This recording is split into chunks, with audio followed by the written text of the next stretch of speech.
Good morning, everyone. Court is now in session with the Honorable Judge Sean B. Perkins. While court is in session, please keep your backgrounds quiet and clear. Sit back, wait for your names to be called. Also, if you're in a vehicle, there is no driving while court is in session. Also, there's no talking, eating, drinking, gum chewing, walking around of any kind, and please remain properly dressed at all times. Thank you. Also, no smoking. Good morning, Your Honor. All right, good morning. All right, let's see if we can get one. I told Miss Tiffany Otis, because she was the first one in the room, that she would be the first one called. I don't know if I can find her file, but I'm gonna look it up on the computer.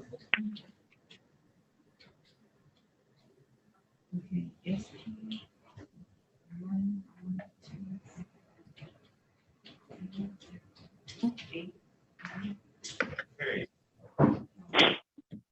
What's your date of birth, ma'am? 7/15/1980.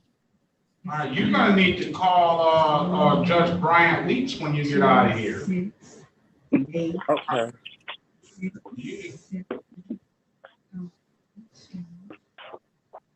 Okay.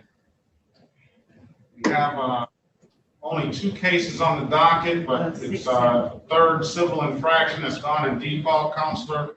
Let's call the cases. This is the city of Detroit versus Tiffany Otis. Yes. Case number SP 1147560, counts 1, 2, and 3. Hearings for the record, please.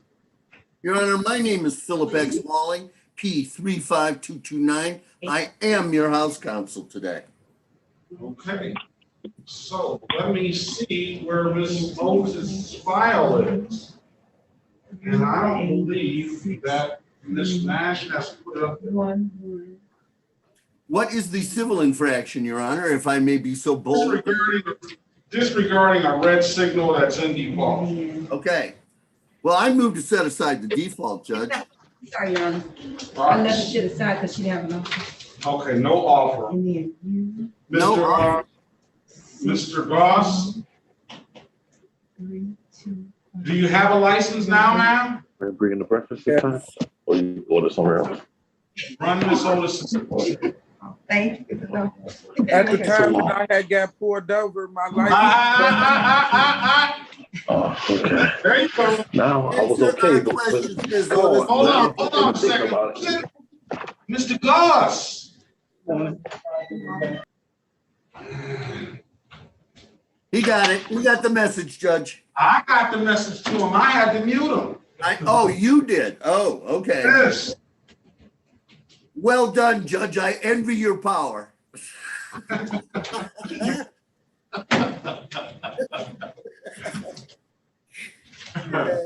only is he a good lawyer, he's a funny one too.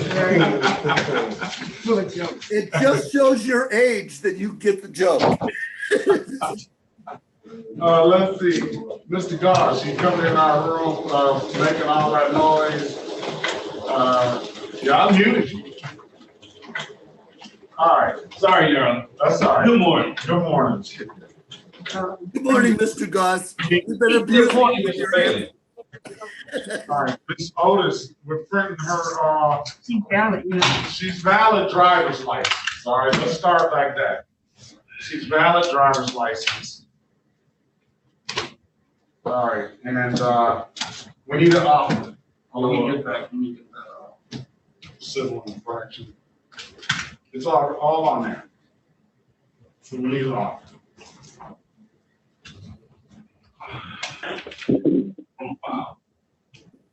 Are you working, ma'am? Not right at this moment. Do you have insurance, ma'am? Yes.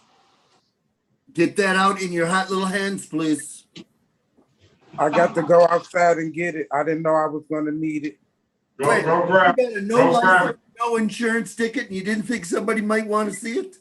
Well, I didn't know that it was the no insurance ticket. I thought it was only the running the red light ticket. I'm sorry about that. I can go. You always want to bring your paperwork for anything. Yeah, but I am insured. I'm sorry about that, Your Honor, and to you too. And the armrest. Don't worry about it. Don't let him listen. He look at listen. Go get your insurance, Miss Otis. Okay. Don't worry. Okay, I'll be right back, Your Honor. Okay. Sorry. Sorry. Well, she will remember her insurance for next time. I know she will. All right. It's Mr. Gansey. Yeah. What's going on, Mr. Gansey? I'm okay, sir, Your Honor. Hello? No, we hear you. Yes. Okay. I don't know if you will formally need me to move to set aside the warrant. Thank you, Raina, his desk. No. Good morning, Your Honor. Mr. Gansey, are you working? No, I'm disabled. I'm on disability. Okay. All right. So, you want to, so the offer for Mr. Gansey is a disorderly conduct, amended disorderly conduct. So Mr. Walling, I can put you in a breakout room with them to speak with them. I don't know if you have the face of the ticket here. You're on mute. I posted $100. Mr. Gansey, stop, please. Don't talk, Mr. Gansey. Just let your clear do something for you. I would love to see the ticket, Your Honor. All right, we'll forward you a copy of that. Thank you. And then I would love to speak to Mr. Gansey. So if you'd like to arrange a breakout room for Mr. Gansey. All right, I believe we can take care of Miss Otis. Okay. Because she's gonna show some valid insurance. She already has a valid driver's license. And also we need to deal with this, the red light ticket. Your Honor, I would, and I'm glad Mr. Goss is there. I would move to let my people go on this matter. No. He's already objected to that.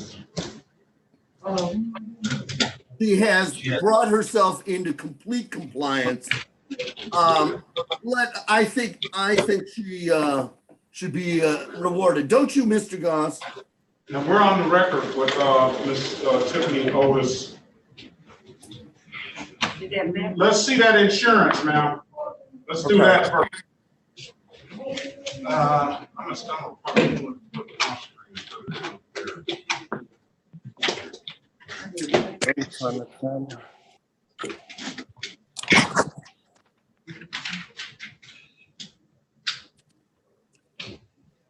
All right, let's see. Perfect.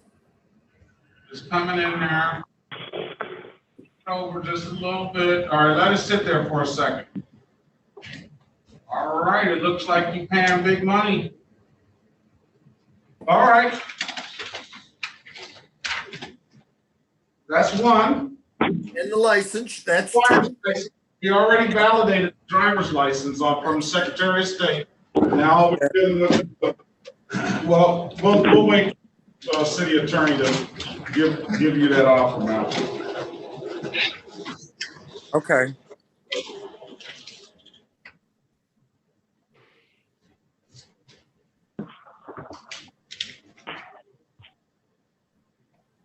You want to speak with her regarding the red light so you can get some more information, or are you fine with that, Mr. Waller? I'm good for her for the moment. Did you send that ticket for me on Mr. Gansey? The number. Yes. No. He says for Miss Otis, blocking traffic, $175. He says she has a number of running red lights and stop sign tickets. No, I don't. Now I'd like to talk to Ms. Otis. Well, and he's looking at your driving record, ma'am, so that's what's on your driving record. So you just run a red light every time you get to one. But I'll put you in a breakout room and talk to the lawyer. Okay.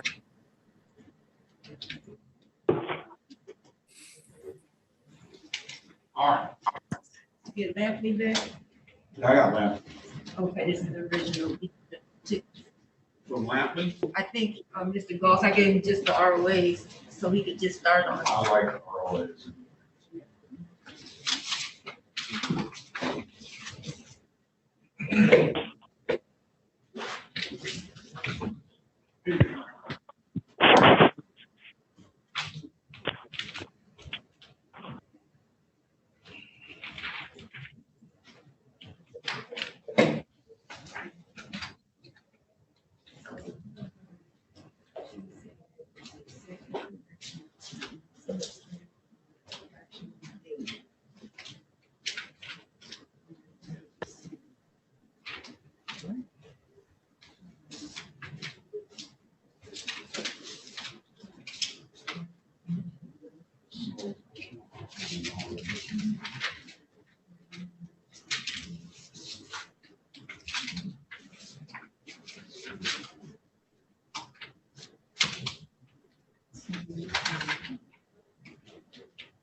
You sent this to me the other day, and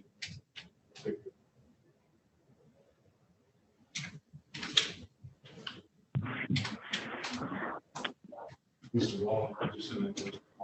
Yes, sir. Nancy taking that. The one, this one, yes.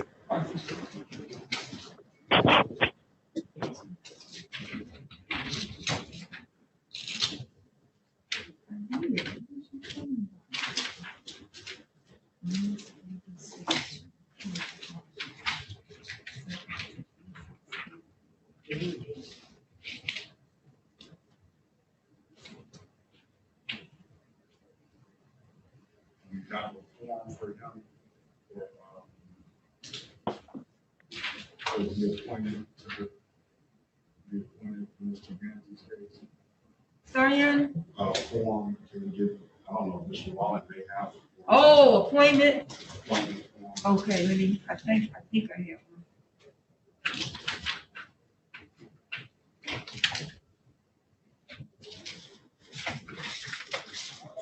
one. Vickers has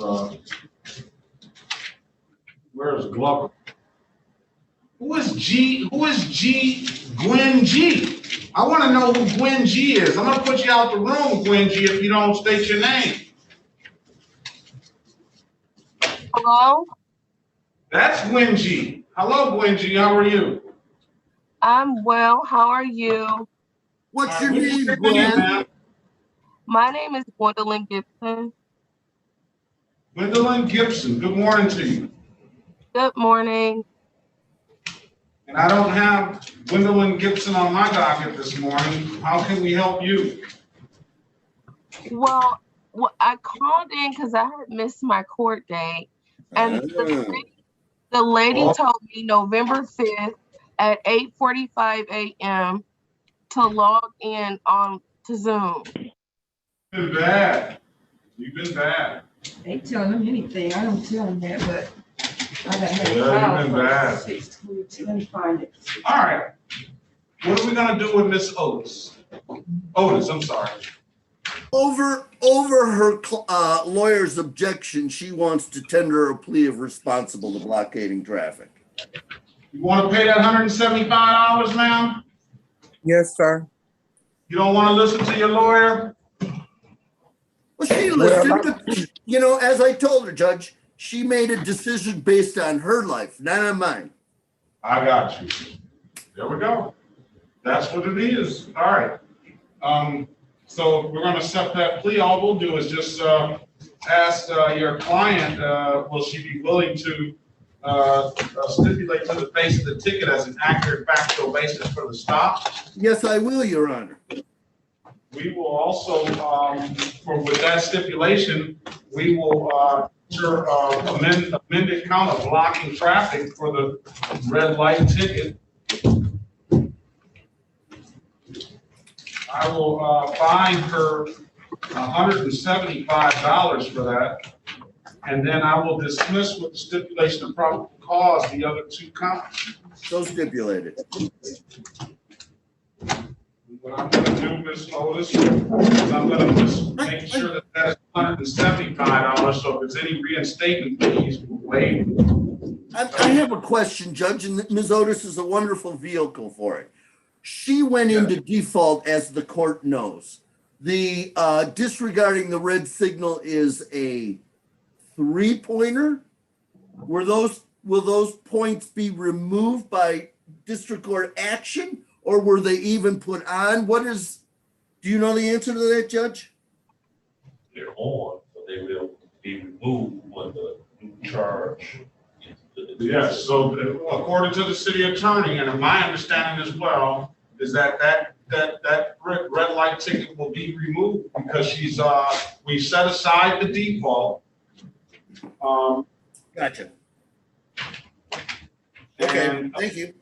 she has now entered into a plea of responsible to blocking traffic, and she'll pay $175. Is that correct, ma'am? Yes, sir. Now, when can you pay? I can pay it today. I just don't know how. Well, we'll tell you, come on down to the court and pay it. Okay. I think the Div Dab kiosk pays it as well. And so if you don't come down to the court, pay it on the Div Dab kiosk, but we're gonna stop advising people to pay it online because we've been getting different stories and having different issues where the online doesn't seem to be going through, but I see when it's on their Div Dab kiosk, I see that. So this is the www.36 does not work well, but It Div does Dab not work seemingly. This is the story that we're getting, but you know, on our end, they can tell us anything, right? You know, but and Div Dab, no problem. one guy, when I told him I was gonna send him to jail if the thing is not paid, and we've been back and forth 2 or 3 times, all of a sudden, that was a Friday too. I said, by next Friday, you're gonna go to jail. All of a sudden, he zoomed in Monday and it was paid clear. I was like, oh, that was quick. So we're not gonna have to, well, you're not looking at any jail time anyway, on a civil. Don't be scaring my clients, Your Honor. That's my job. I can't send you to jail, Miss Otis, because Your you job got is your. just to work that mute button, Your Honor. So I'm gonna put in there, pay by, if you say you can pay it today, I'm gonna give you till next week. Just so that you have time to get down there. Let's say November 11th, we'll give you a review. I like to make these sure that these are on review so that I can, Judge, close them out. So Judge, I can, yes. she's got 2 weeks to pay it because it's a civil infraction. Why don't we change that review date? Well, I know I she think said she's gonna pay it, but on a civil infraction, she's got a couple of weeks. no, I don't think so. She does? I thought, would they change the court rule? What about? 2 weeks for civil infraction to pay. All right. You know better than me, Ms. Walling, so I'll give her till. I wouldn't admit to that, Your Honor. I'm just passing on information as I understand it. I'll give her till the November the 19th. Perfect. And we'll call it a day, but I know she's gonna get it paid way sooner than that. Absolutely. I just wanna make sure, There's no rule that says you can't pay it early. yeah, I just wanna make sure that we close it out on our end correctly, Yes, sir. okay? Okay, Ms. Yes, Otis? sir. Yes, sir. Anything further, ma'am? Don't take it so seriously, lighten up a little bit. I'm Your not lawyer taking, needs some good work for you. It's Friday. I appreciate it. We're having fun. You might as well join in the yucks too. All right, have a great day, ma'am. You too. All right. Officer. All 3 officers, they haven't checked in, the defendants haven't checked in. Yeah, well, they have checked in, Gulledge. Gulledge has checked in. I don't see William them. Gulledge. Right here. Good morning, officer. We know that, sir. We're looking for the officer, and I see Officer Nelson. Good morning, officer. Good morning, Officer Glicky. Good morning, Officer Nelson. Thank you. And there's Corporal, Corporal Jones. Good morning to all of you. Well, Morning. but is it Brian George, Officer George here? On the U ticket with Mr. Gullich? Not yet, I don't think. Okay, He's got a half hour. I told Mr. Gullidge. absolutely, absolutely. Let's call the. Well, that's all. I don't know. Gullidge.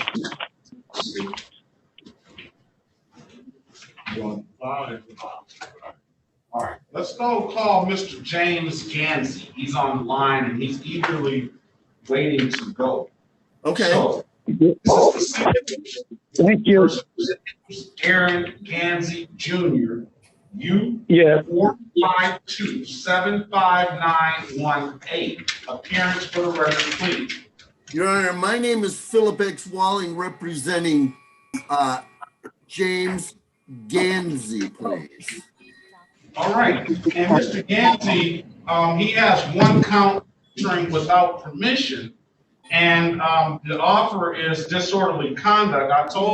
I didn't tell him, I'm gonna tell him now, I would fine him $240 if he wanted to take that offer, and we'll close it out under disorderly conduct. That will be the only, after that, there's no other reduction if there's another entering without permission. Am I correct to say that?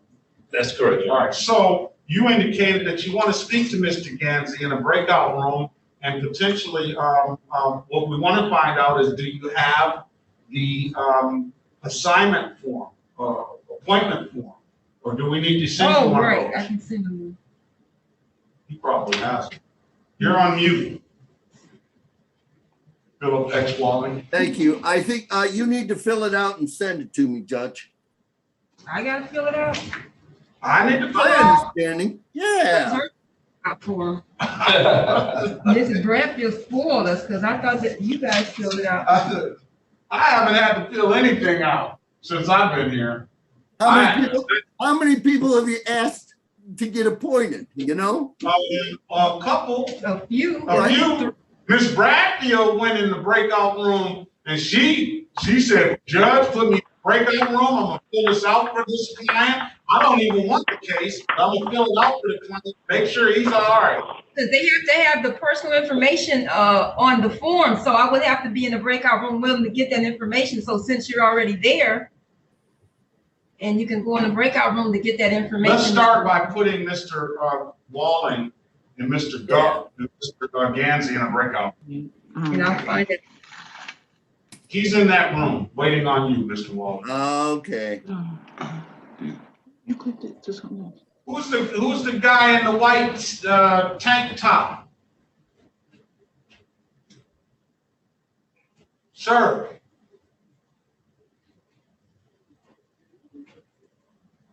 Sir, right there, in the middle, down in the bottom. What's your name, sir? That's Gullich? Garrett. Gullich, is that Gullich? That's on. Who's on you gotta put let's put a shirt on or something, sir. Yeah. Oh, all right. Yeah, what's your name? Adrian Gibson. Adrian Gibson, all right, Mr. Gibson, good morning. Good morning. Okay, he's here.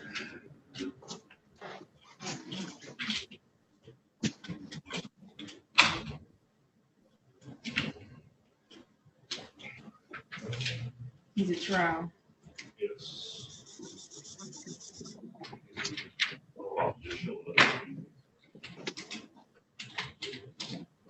Do you want to go in the breakout room with the officers? I'll take care. I can come back in. Because no officer showed up on Gibson. No, I'm not even, I got 3 officers here waiting. Yeah, but still got more, four Gullich, so I won't deal with them all at the time. If they show up. Let's go with Miss Gwendolyn Gibson. Yes. Yes. Before I send one of these police to your house to pick you up, Mr. Courtney, spell your first name. It's GWENDOLYN. That's how I had it spelled. I don't know if there's any other way to spell it, is it? I don't think so.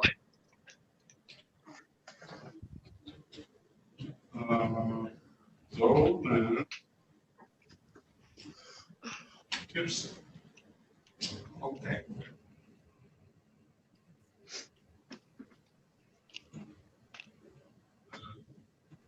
Gwendolyn Georgette Gibson? Yep, that's it. All right.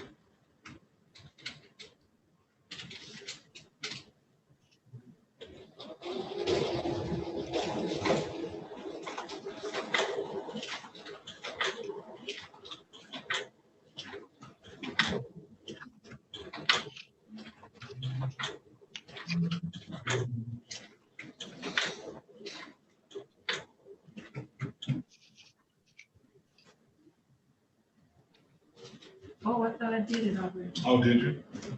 Did you find her? I had to make All right, let's move to Mr. I gave it to Mr. Goss, I believe.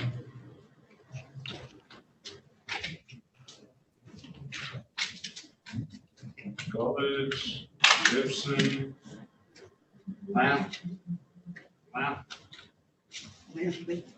Rashina King? Renisha King? Robert Garrett. Yes, Robert Garrett. Okay. I'm on my daughter's computer. Okay, we have you here as well. All right.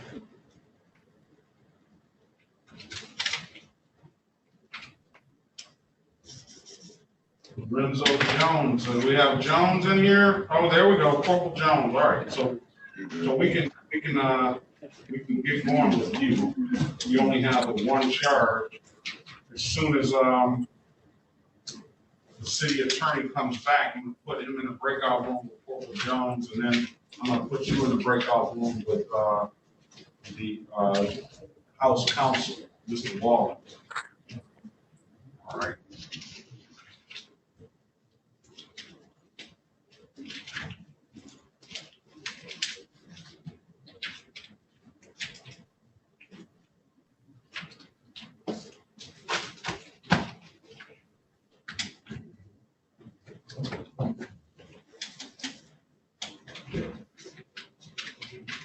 Then we have Bradley Gibson. Okay, let's get Bradley Gibson. Yes, Your Honor. Good morning. Good morning. You get you indicated that you had license, you had insurance and stuff, didn't you? Or didn't you? Oh, no. You indicated that that you no longer work for that company. That's correct. Where's Bradley Gibson?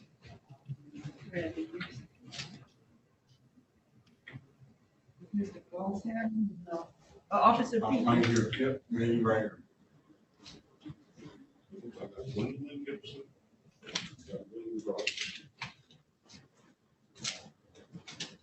What's on Mr. Goss's over there? The, oh, here it is, no. That's the right people's name.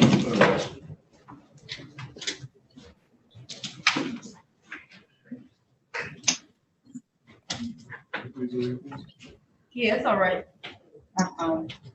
Okay. Mr. Gibson, Yes, Your Honor. offer is to plead to blocking traffic for the 6 to 10 over. Pay $175, and the other two cases will be, the other 3 cases will be dismissed. Ooh. Well, Your Honor, go ahead, sorry.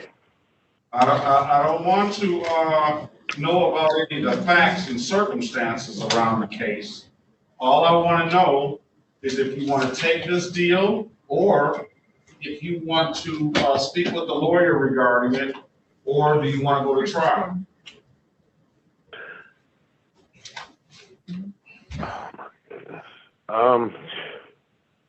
$175. Yeah, I'll let you speak with the lawyer, Thank you. because you seem to be a little bit apprehensive about it. And you live in Taylor? Yes, You I know do. You know the deal, those cops pull people over left and right and won $175 for whatever. Right, I know that. I know that, Your Honor. Well, you don't want any details, so I'm not going to tell you why I was speeding. I want to know why you were speeding. There was an emergency vehicle behind me. Oh. I want to know why you were speeding.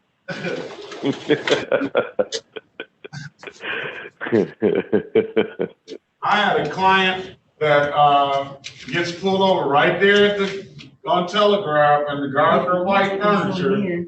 Same spot, 30 years or all since I've been driving, and they pull him over. They don't even run his ID or anything. Yeah, just do it now. And they just go back to the car, write him the ticket for blocking traffic, and hand it to him. And he says, I wasn't, I'm gonna fight this, I'm going to court. They said, okay, walked back to the car, ran his ID then, found his driver's license was suspended the day before and took him to jail. I said, you don't ever tell somebody what you're doing and what you're gonna do. Just take the ticket and then go to court. He went to jail. Oh my goodness. That's a terrible spot there. I mean, everybody knows that they need to slow down. Oh, absolutely.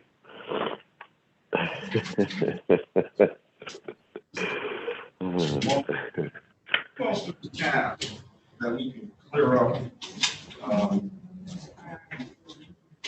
Ms. Gibson, we're going to wait on an offer. Mr. Lamp, you're going to need to speak with. All right, we're back on the record with Mr. James Aaron.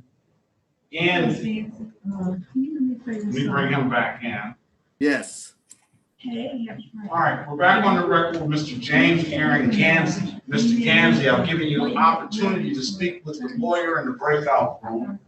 And Mr. Wally, what does your client do? Your Honor, at this time, my client wishes to continue his not guilty plea. I am asking the court at this time to set this matter for a bench trial. Here's where we run into difficulties. Mr. Gansey does not have the ability to zoom into court at any time. So I believe, Your Honor, this is something we're going to have to do live and personal. Okay. Now, from a logistical point of view, I do not see the need to see the police officer live. I have a legal point that I'm making here, and we will have to set this for trial. With regards to that, Your Honor, just please send me a notice of appointment form, or we can hold off and do it on the day of trial. Let's get the notice of appointment. Let me get a good phone number from you, Mr. Gansey. Okay, you ready? I'm ready. 313-918-7454. Okay, so that's first and foremost. Okay. I hope that you have that number and you took that number down, Mr. Walden, because what I'm going to do. I didn't. Give it to me again, Mr. Gansey. 313. Yep. 918. 7454. Okay. What we're going to do is we're going to send you that form. I'm going to expect that between now and February 8th. Is that our trial date, Judge? That's going to be the trial date. Now, in February 8th, 2022 at 9 a.m. Hold on one second, please.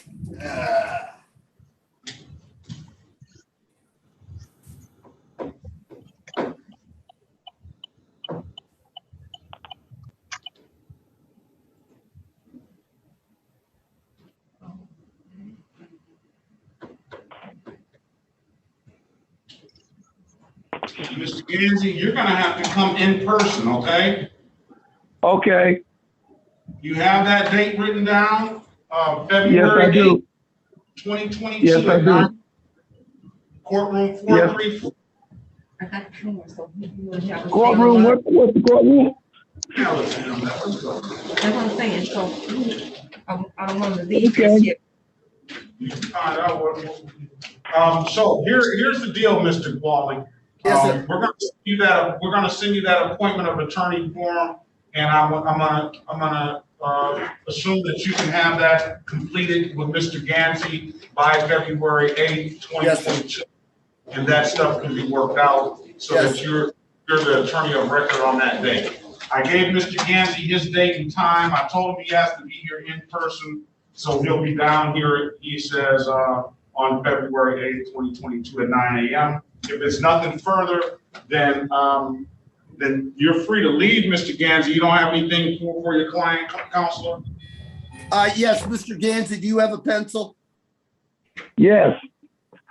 My number is 313-277-5730. Okay. 277-5730. That is correct. Okay. Okay, thank you. All right, if there's nothing further, I expect you to get in contact with the lawyer so you guys can work those logistics out and be ready to go on February 8th, 2022 at 9 a.m. If I don't see you between now and then, Mr. Gansey, you have a very good holiday season. I'll see you in the new year, all right? Okay, you too, Judge. Thank you so much. All right, this is the city of Detroit.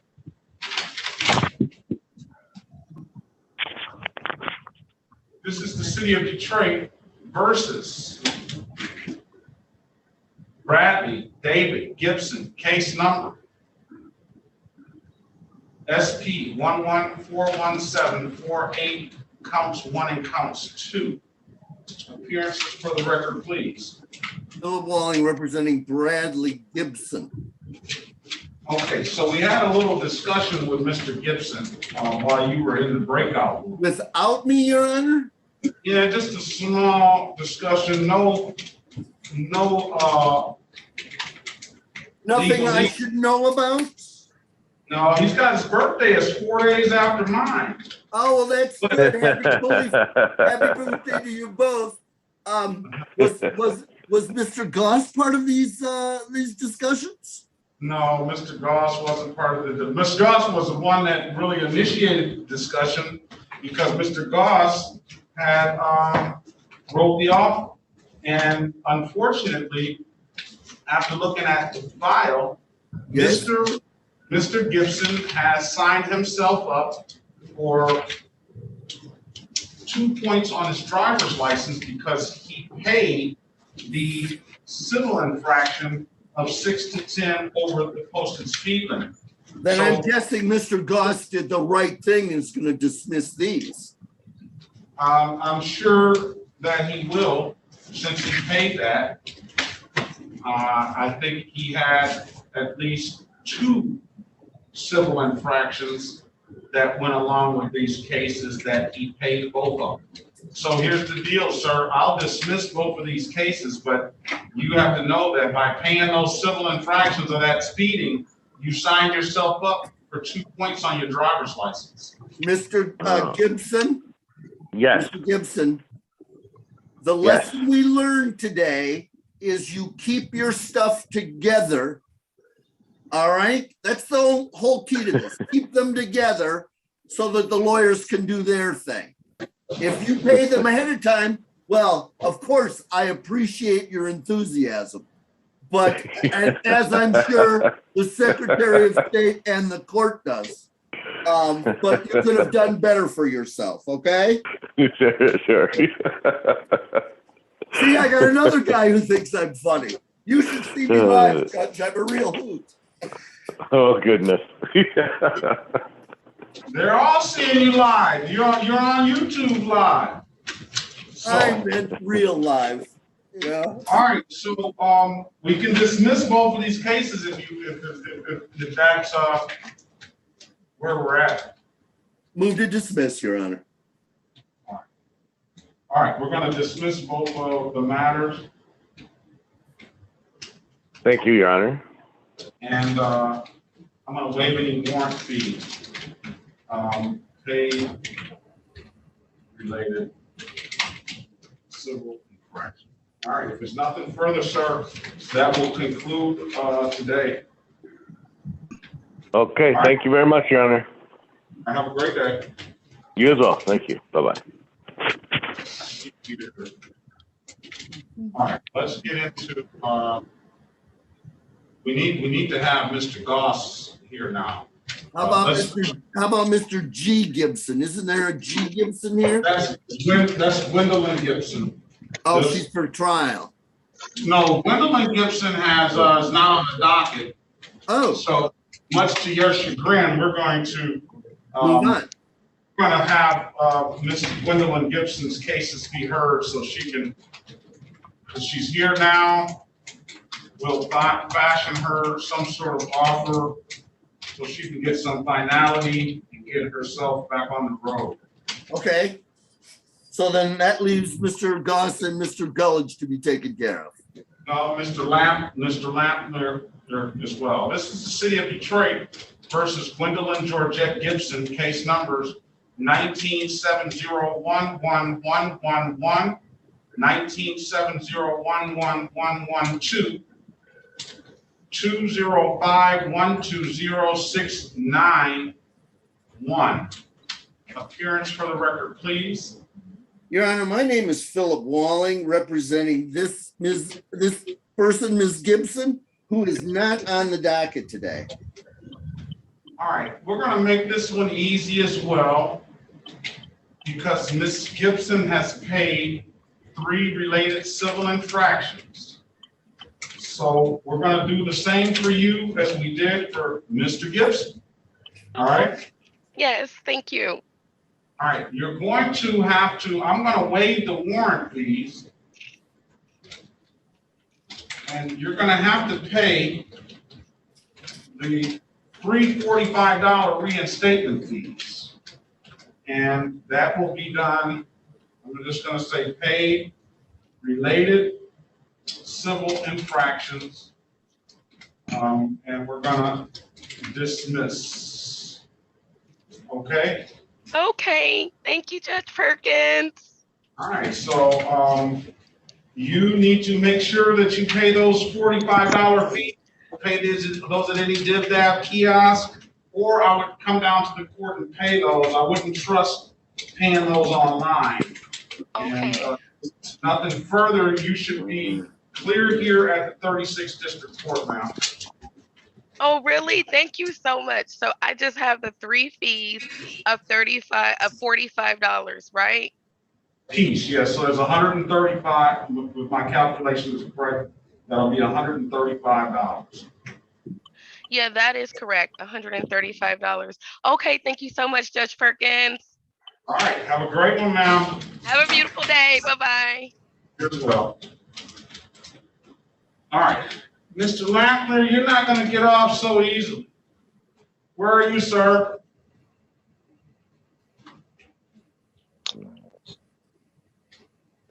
Mr. Lampley? Is he on the docket, Judge? No, he's not on the docket. And his first name is? Ronald. Yeah, I got it. Okay. So.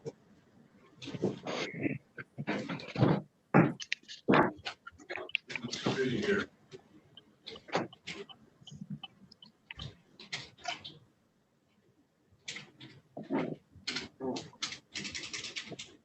All right. Mr. Lampley has a little bit more going on. All right, let's call the cases. This is the city of Detroit versus Ronald Therese Leonard Lampley. Case numbers, in all of them are in warrant status. SP 112008-1 counts 1, 2, and 3. SP 11268672. will include SP 112686671. Also, U 38631117 and U 460-32518. Appearance for the record, please. Philbex Walling, representing Mr. Lampley. All right, so Mr. Lampley, there is an offer here in the file, and it would be to plead to the 2 U tickets. And I would fine you $240 a piece. The 1 U ticket, I'll amend to disorderly conduct upon completion of a misdemeanor morality class and get some testing done. And then the other U ticket, I will dismiss upon the $240 payment and taking a handgun intervention class, and the rest of the tickets will dismiss. I can set you up with a trial date, sir, if you want to fight the tickets, or I can put you in a breakout room if you want to speak with the lawyer regarding this, and we'll get him all the information. That's Okay. Mr. Lampley. I'm assuming from the nature of the offers, one of the U tickets is OTE, and the other U ticket is for what, Your Honor? For firearms, discharging a firearm in the residence. Okay. May I talk to Mr. Lampley? Certainly.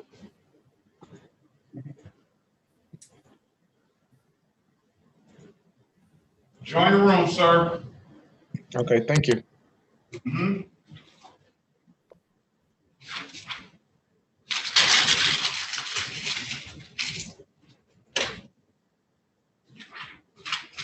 All right.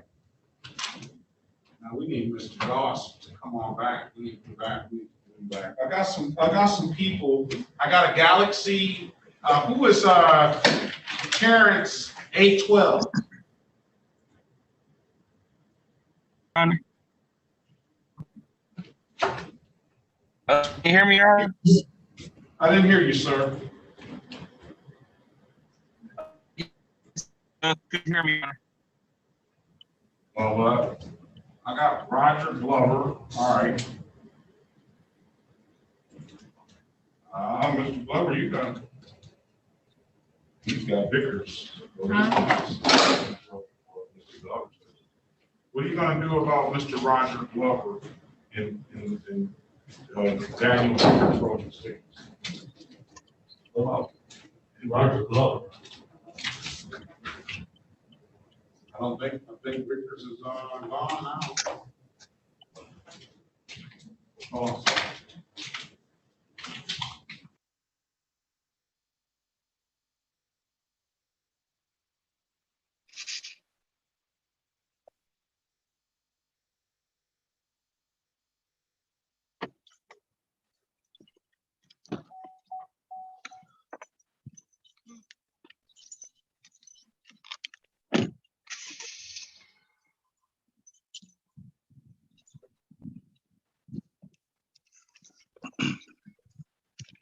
all right, so let's go. We have, I'm gonna put you in a breakout room with these, Let me go talk to Shannon first.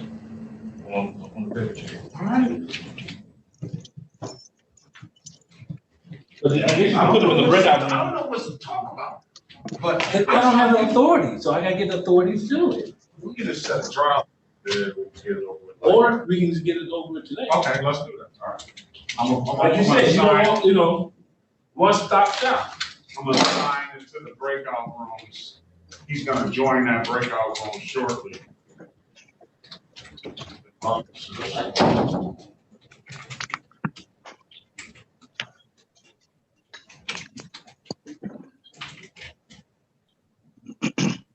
Mr. Glover, they're working on yours. Who's on the Galaxy A02S? That's me, Your Honor. My name is Terrence Goodlow. Oh. That's the Terrence Goodlow. walk-in. Oh, I didn't see They it. called from downstairs. Okay. And then, good morning.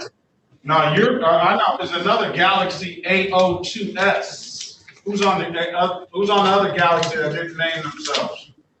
Elton Gibbs. Okay, there we go. Good morning, Mr. Gibbs. And Good then morning. is that another walk-in?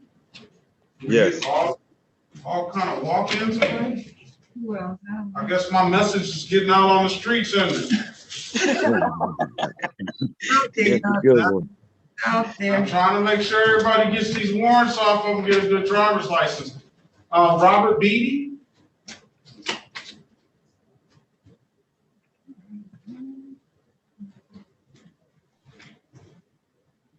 Ed Martell. Who's Robert Beatty? Please unmute yourself. You may be in the wrong place.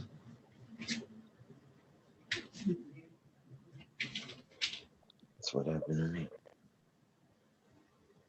Good morning, Mr. Martell. Yeah, this is Robert Beatty. All right, well, I don't know why are you here, sir? I don't think you should be here. I think you should be in another courtroom. Let me look it up. Yeah, I think I am in the wrong courtroom. It looks like Lee the second, sir. Yes. He's with four. It says 3, 5, 4. Good morning, Your Honor. Here on Adrian Gibson. Adrian Gibson? All right, very well. Mr. Beatty belongs to 335.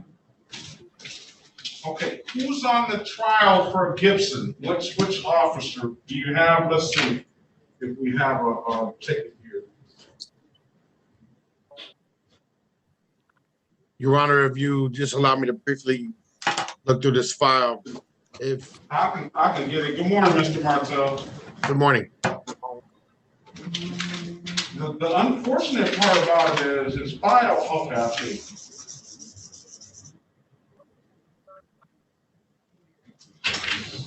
All right.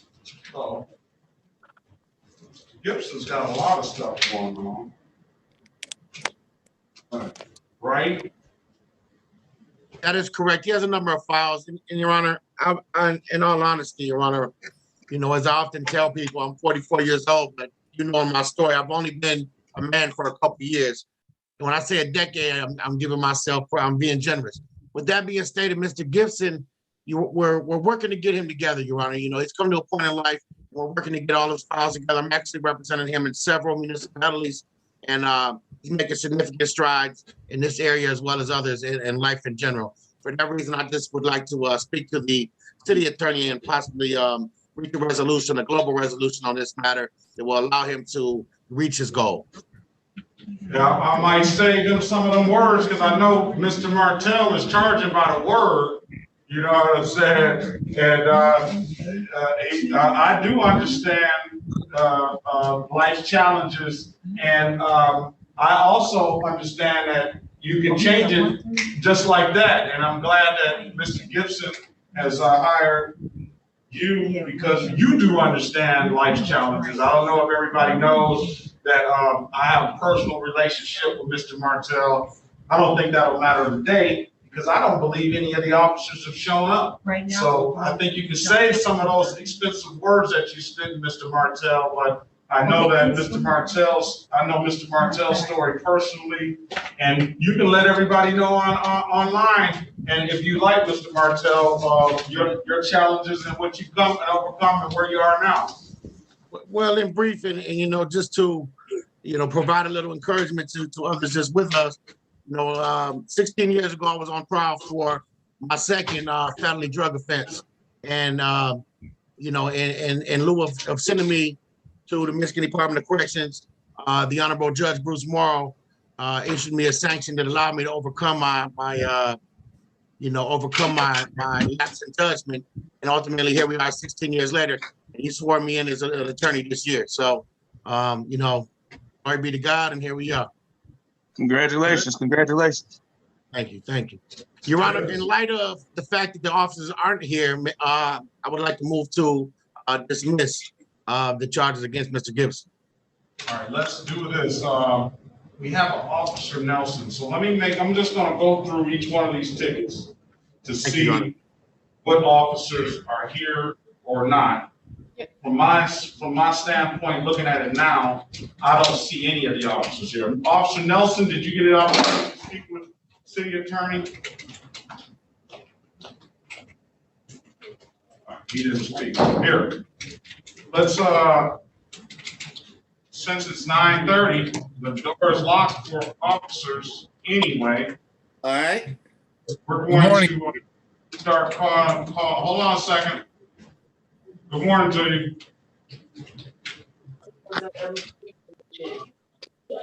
All right.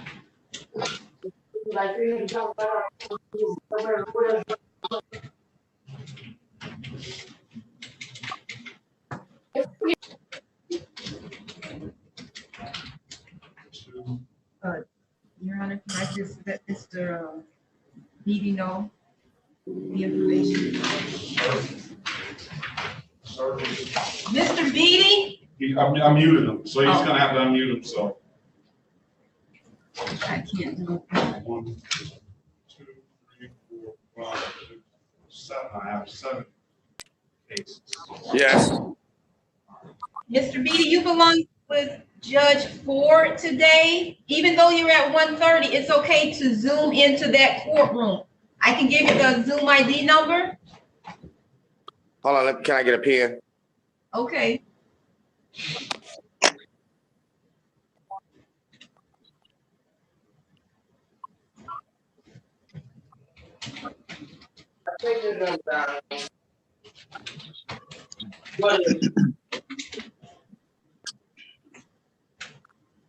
Okay, go ahead.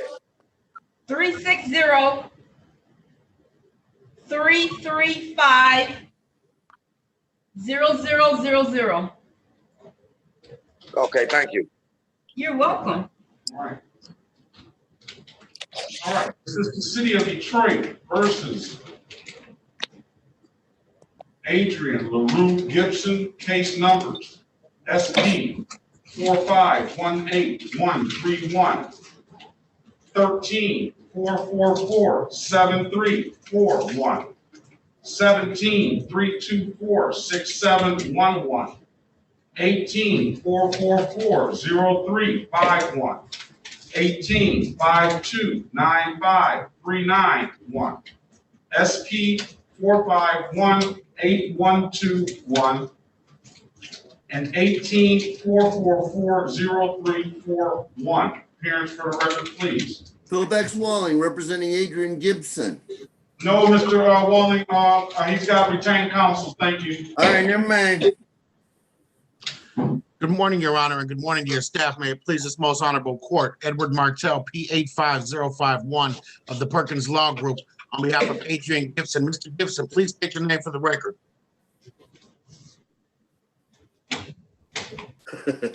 I can do that. Mr. Gibson, please state your name for the record. Adrian LaRue Gibson. Mr. Gibson, you consent to this hearing via Zoom, is that correct? Yes, sir. Thank you. All right. So let me make full disclosure. I don't know if the city attorney's not in here now. I am or was a previous member of the Perkins Law Group as well. However, I don't think that even today will have any bearing on that because this matter are going to be, well, do you have a motion, Counselor? That is correct, Your Honor. In light of the facts stated as far as the officers are not present, I would move to dismiss all counts against Mr. Gibson today. All right, so I have on here, and let's go through each one of them just to make sure we're thorough. Officer Reinhardt, I think that's badge number 1151. Officer Spido, badge number either 902 or 402.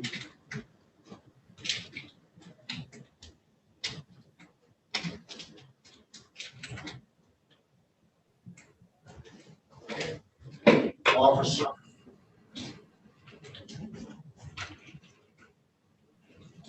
Wright, R. Wright. Let me see if R. Wright is in breakout room. Hearing no response, badge number 5100.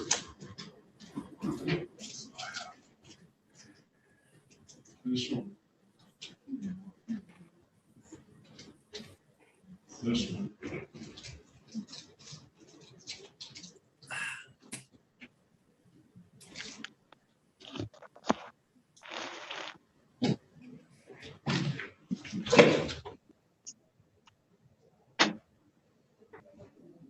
This one.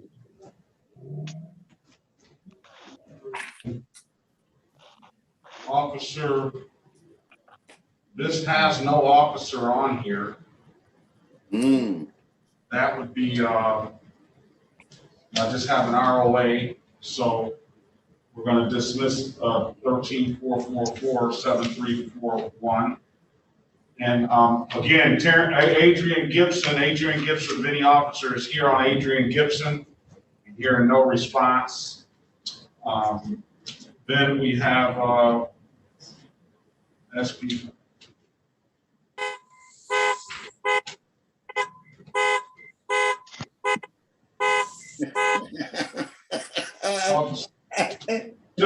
Officer Wyndham, hearing no response, badge number 1306, and not seeing them in the breakout room.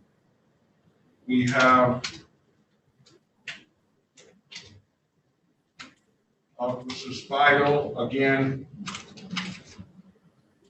All right, so hearing no response from those officers, Mr. Gibson is here at 9 o'clock. I think even earlier than 9 o'clock, and it is now 9:39. I gave the officer a half-hour grace period. I'm going to dismiss all the matters for no officer. All right.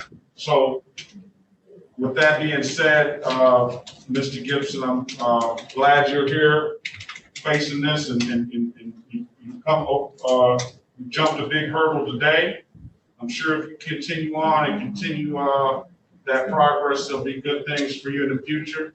And you got a good man that you related, that you have made a relationship with, that's kind of been through some of the same struggles, if not even more, that is willing to work with you on these things. So I wish you the best of luck. We're going to dismiss these cases. Anything further?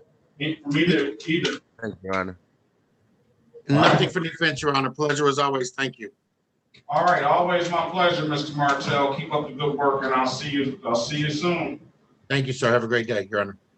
All right, Thank you. All right, I'll take it. All right, let's go with some more cases. Let me do this.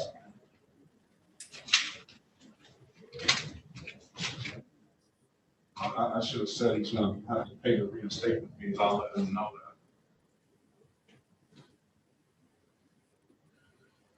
All right, where are we now? Mr. Who has who's waiting on the trial? We have to wait for Mr. Goss on Gullidge, Your Honor. All right, we're waiting on Gullidge. I am ready on R. Glover. Where is that? All right, R. Glover. R. Glover, which is show cause on both. Actually, probably will. What do you, on R. Glover, Your Honor? Do you have an offer? Eduardo Garcia didn't show up. He could have jumped a big hurdle today too. R. Glover. That's Roger Glover. He's waiting on that's Officer Vickers' case. And I don't know if you understand that. So I'm wondering. He's waiting on response from his boss about what they want to do. You know, okay. I know you allow your client to plead to anything right now. I haven't gotten anything right now. I mean, there's. I mean, even if you got something, you're not going to allow them to plead to anything, are you? Well, the problem is there is one that's not Officer Vickers. Okay. That's the problem. Okay. And frankly, you know, if I had my druthers, I'd rather plead him to something like an improper plate instead of operating with no license. So I may have to, explain the facts of life to Mr. Glover on that one. As to Mr. Lampley, Your Honor, I think we could discuss that for just a moment. The people's offer is good, albeit for one thing. My client, Mr. Lampley, tells me that he did 18 months on the felony that arose out of the discharge case. Okay. So if the court is in kind under the theory of res judicata to dismiss that one and all the other ones, my client is willing to plead. Let's make it a no contest plea to the OTE. Okay, so we're back on the record with Mr. Ronald Therese Leonard Lampley. And Mr. Goss, you just came in on the tail end of it. And Mr. Walling indicates that his client, he's got the offer here to plead to Dominican count of disorderly conduct and plead to firearms, discharging of firearms, those two charges. He indicates for the firearm charge that Mr. Lampley has done 18 months in the Department of Correction as it relates to the firearm charge, because there was some more serious matters that related to that. So the Mr. Walling has made a motion to dismiss the firearm charge based on res judicata and to plead to the OTE under a no contest plea. You want to just To disorderly conduct. To disorderly conduct. I didn't know you were finished. You didn't say that. Okay, so okay. Okay. I can hear Mr. Goss's wheels turning in his head. Right. Do you have any verification of you know, the felony it's charge? Wonderful that you asked that. I told that to Mr. Lampley before I went back into the court, and we need to him. You know, it's an amazing thing that people never have their paperwork till you tell them what paperwork they need. Right. Well, I'm sure you can just go online and verify it too. Did we do Gibson already, Anna? What's Gibson? For the trial. So Spidey is in a different courtroom. He's on the phone right Gibson's gone. Gibson's gone. Oh. 9:30. Corporal Spidey, he's already been dismissed. And Your Honor, can you put Austin Nelson in the breakout room? Next time, just go ahead and call us. You know, you can. Early. Tell them we give them a half-hour grace period already. Yeah. Okay, bye-bye. That's what they say. You really did that call. Why didn't you just call in here and say, okay, whatever? All right, Lampley. I have Mr. Ronald Therese Lampley. He was discharged last year, 10/19/2020. And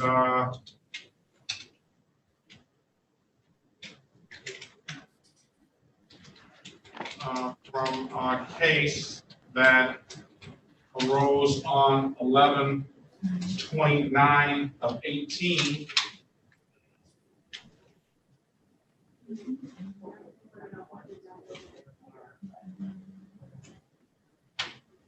And it appears that this is the same case. 11/29/18. Okay. I'm willing to dismiss that matter. Thank you, Mr. Goss. You're welcome. And I'm fine with the no contest plea for the disorderly for the OTE. Thank you, Mr. Goss. All right. And you want who in the breakout room? Officer Nelson.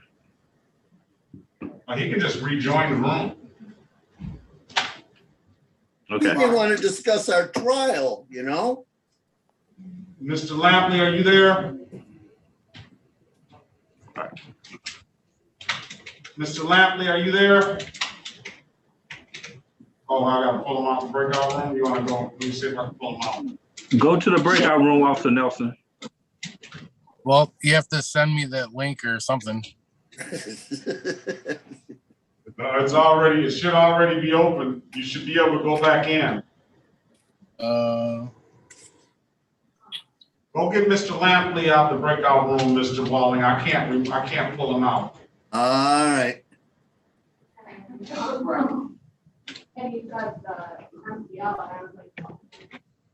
There's Mr. Nelson gone.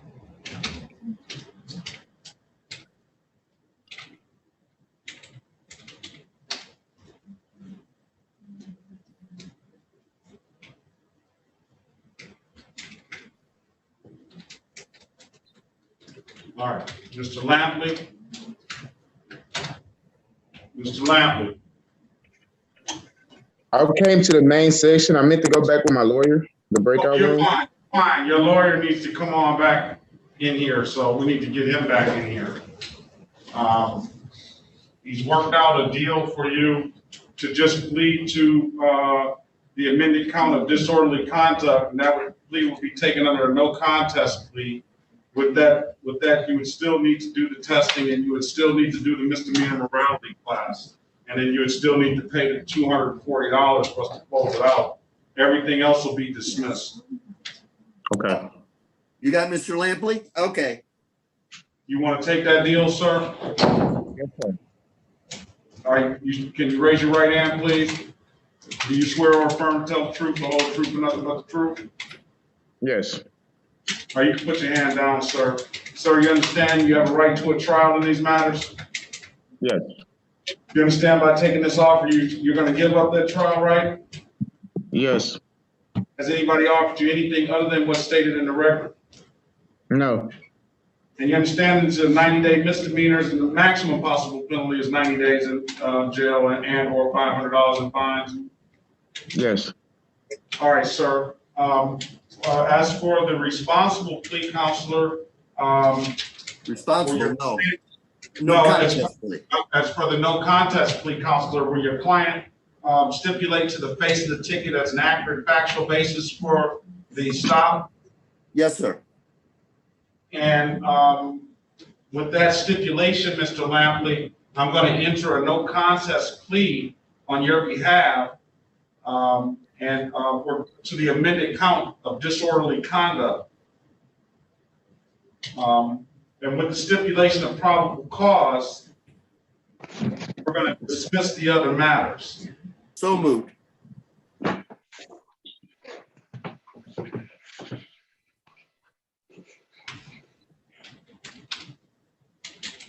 me see.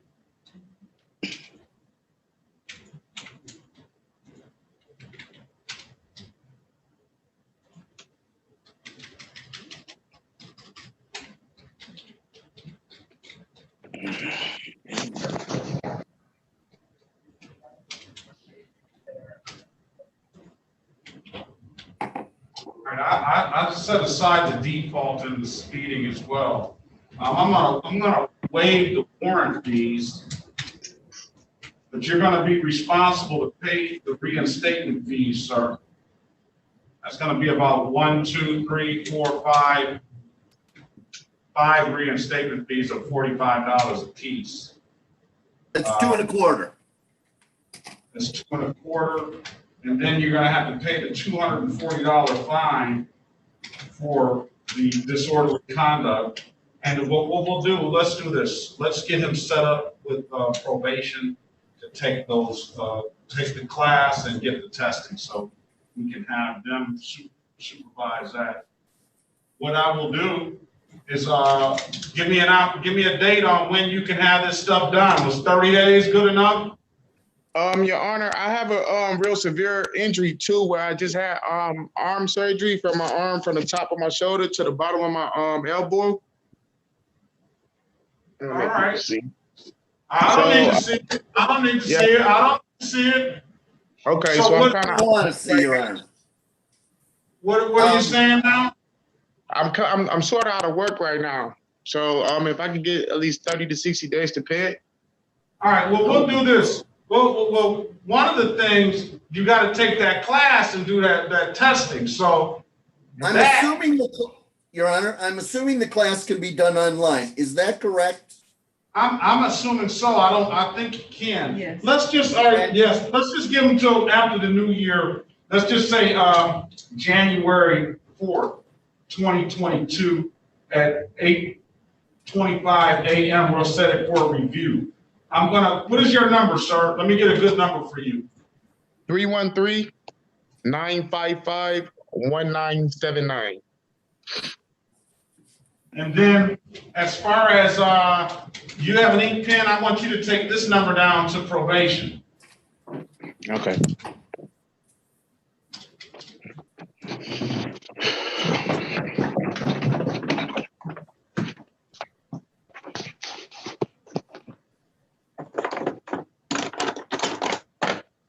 Okay. 3-965-3414. You said 313-965. 3414. 3414. If you don't hear from them by Monday, give them a call at the end of the day, or end of the day Monday, or beginning of the day Tuesday.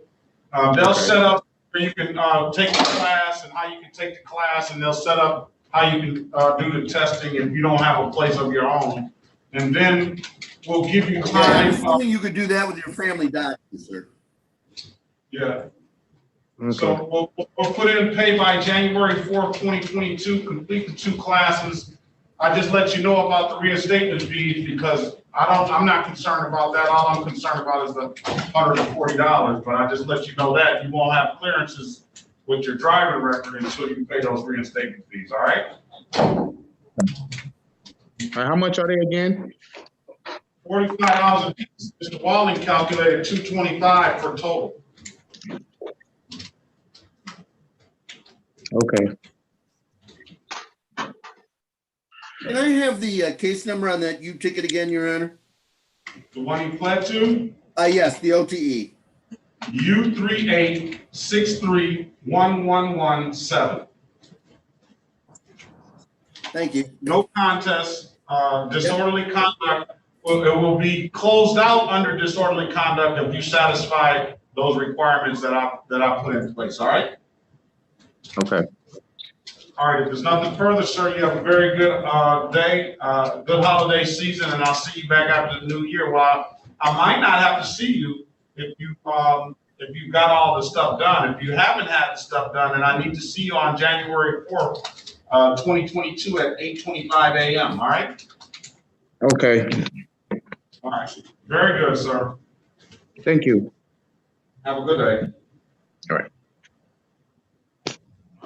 Now, are we ready on some of these trials? Where's Mr. Goss? All right, Anthony Green. Anthony Green. Is this Anthony Arthur Green? So we already. Is he on the docket? No, he's for review. Oh, okay. Is he on the docket or no? Yeah, he's at the top. Okay, Gray.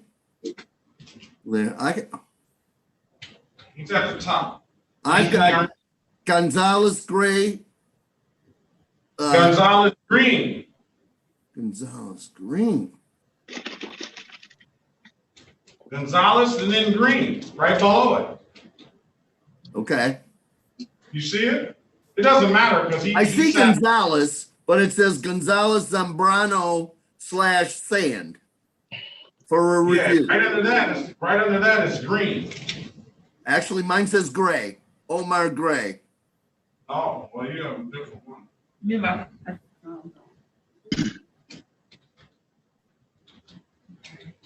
But be that as it may, it's a review.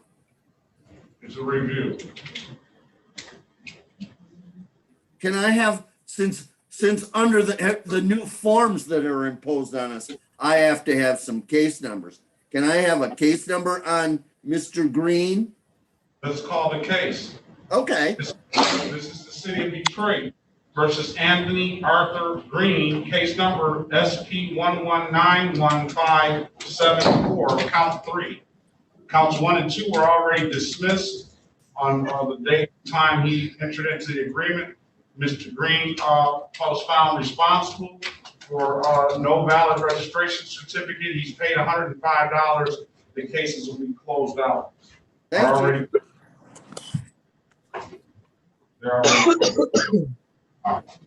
With that being said, that's Mr. Green.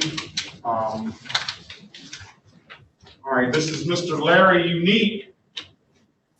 I don't think he didn't pay his. Is he here? Or Mrs. Unique? No. That's good.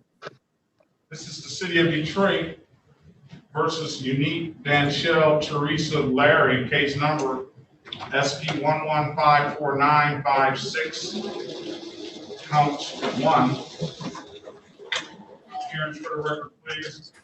Philip Walling representing this defendant. So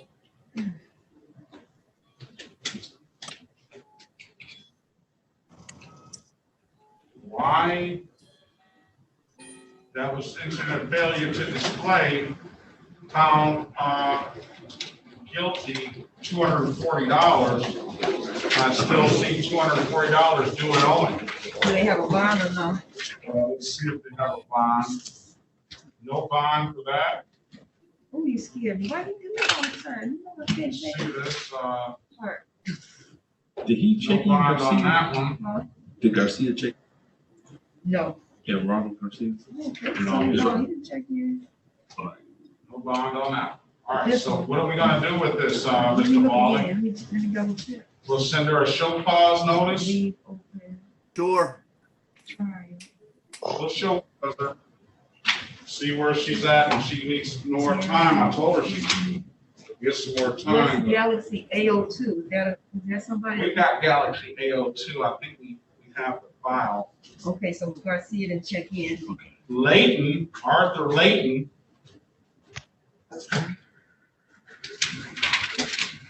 I think Mr. Arthur Layton paid his fines and costs.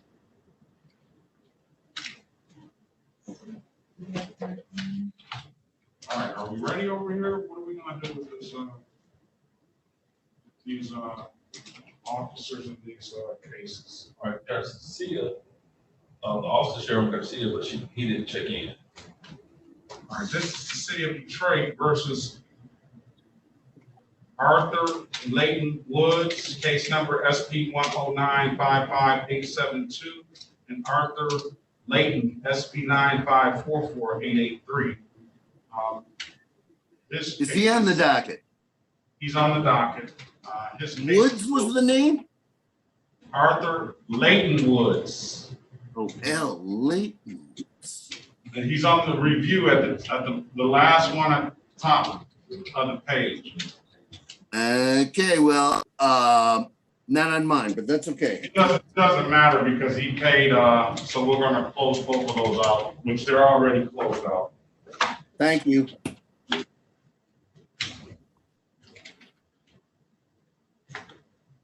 All right, now. That leaves us down to Gullidge and Glover. Glover, I'm offering no proper plates. Gullidge? Glover. On Glover offering improper plates for the. Yeah. For dismissal of the rest of them. That's acceptable to me, Your Honor. I have not talked to Mr. Glover. You want to speak with him in a breakout room? Sure. Why don't you tell me about Mr. Gullidge first? What's going on with Mr. Gullidge? I need to speak to you, Mr. Walling, regarding Mr. Gullidge. Judge, if you'd like to start with Mr. Glover, that would be fine. And I'll talk to Mr. Goss regarding Gullidge. Mr. Glover has some old civil infractions. This is 2017 that are in default. But they were the same date and time as the other tickets that he has set for trial. And so all are going to be dismissed, including the old civil infraction judge? Yeah, I don't see why not. We'll charge him the reinstatement fee. We'll waive the court. All right, and then Mr. Glover, just, okay, I'm sorry. the improper plate, as a matter of fact, the improper plate goes back to 2010. Yeah, but Mr. Glover is, at this point, I'm more worried about the, No, listen. Do the unregistered untitled, that's an improper plate. Well, look, he's got the 4 tickets, the 1, 2, 3, 4, 5 tickets that were written by Vickers. And then he's got the operating no ops ticket was a 2010 ticket. balls in your court, Mr. Goss. Man, it's just, That's my offer. that's his offer. You want to set a trial date or? Look, I need to talk to my client, Your Honor. All right. Under those Talk to your circumstances. client. I'm gonna put him in a breakout room with you. Can we talk first? I don't care who talks first. Yeah. Can you put me in the breakout room, Mr. Wally? Of course. You're in. Join that room, Mr. Wally. Hold on, I got officers. What room did you send him to? Once. I got officers in there. You can send him to another. Never mind, he went. I'll just move him out. I'm good with idea. What happened? He returned. That's what happened. What did he do? First he called me 9:30 plus. It was already past. He was like, well, I'm in 3 courtrooms, but you can't call, let me know before you get to that courtroom. That's number 1. Number 2, he called me back. Look, I don't understand what we just had this conversation. You didn't, I said, it was 2 officers. You didn't say you were on a case with another officer or just your case. It was just my case. You said you were gonna take my number down and call me back. I said, hold on. You talking to somebody different. You can't even remember 2 seconds ago? Oh, my bad. Oh, my bad. Yeah, so he's trying to play that game. You know, I ain't got that. 9:30. I said, you weren't here. Yeah, What you don't got you a half hour. understand? What more can we do for him? Too bad. All right, so let's get the rest of these people on their way. Gullet, we're waiting on you. What's going on with Robert here? All right, here's Robert here. Oh, you have a trial, and that's with Mr. Corporal Jones, so we're waiting on that. We'll let you all speak to the city attorney. Then who's on that Galaxy 802S? I got Terrence. What's Terrence? Terrence, good one? Good law, sir. Yep, it's good law. All right, let me look, Mr. Goodlaw. How you doing today, Your Honor? Very well. How about yourself? I'm doing good. Thank you for asking. You only gotta pay that, you know. I don't know why. Yeah, they told me yesterday that like I could just pay it, and I'm like, I went to pay it today. They're like, you gotta go see the judge. I'm like, it's cool. Like I just want to hear it and get it over with. Why is there no disposition in this case? Yeah, 345. You don't see that one? Yeah, but there's no disposition. It's never been adjudicated. So here's what we can do for you. I get that much if it's never been I don't know. Yeah, show love, show the holiday spirit. It doesn't have a disposition in there, so let's read and see. Defendant pled guilty, dispose on guilty plea, sentence, defendant to get into the court's payment plan. All right, so it is a guilty plea on there. I don't know why they didn't enter that in there. They didn't arraign them. They didn't put they arraigned them. Maybe that's it. Oh, this was done on 7/25/17. He entered into this guilty plea, but usually it has it right at the top. No, because that warrant is there. But well, why would it still have it right here? Disposition date. Sentencing date. Why would it have it there? I gotta look that one up. Let me look it up because I can tell you. All right, we'll look that up. And then, here, you want it? Yeah, let me see, because they don't do stuff right all the time. Obviously, that's not done right. Gibbs. Where's Mr. Gibbs? Right here, sir. Look him up. Let's see. Could I speak to Mr. Gullidge, Your Honor? Mr. Gullich? Gullidge. William.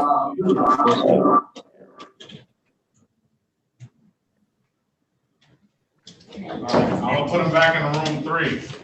Room 3, check.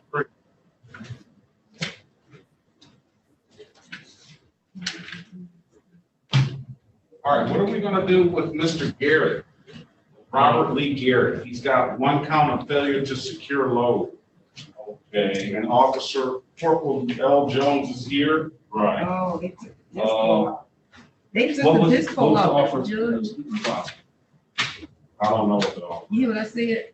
Yeah, but why would they do that? It's no offering. Motion of people. He said 3 months delay. Huh? 3 months delay.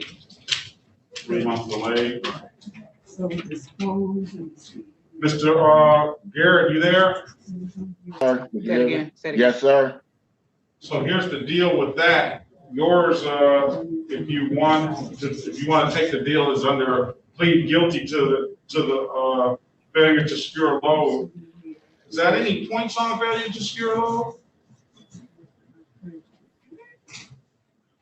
I'll look it up. Plead guilty to that, and then you would, I'll take it under delayed sentence. I'll dismiss upon payment of the fine of $240. So you saying if I plead guilty? Yeah, that's if you want to take that deal. If not, we're here right now for trial, and the officer's here. So either take the deal or fight it. I can put you in a breakout lawyer. I'm looking up right now. I just want to make sure that you know if it's any points on this. That you need to really know before you make a decision. All right. I think Mr. Whitlow got confused. What happened? He's supposed to make a payment plan. Yeah, but no, they disposed of it on a guilty plea. Then they set it aside. Then they removed the disposition. It's like 3 times they removed the disposition. So is he still able to fight it? Is he ready? He's supplemental sentencing. They sentenced him to 250 at the very end of it. He had a review date back in 2017 that he didn't appear on. So I don't think he can fight it. I mean, maybe Mr. Goss could. Well, let Mr. Goss see it, because this is not in the computer, right, Mr. Goss? They kept removing the disco. That's why it's not appearing. I don't see failure to secure a load. Mr. Goss, let me take it. I will try it over.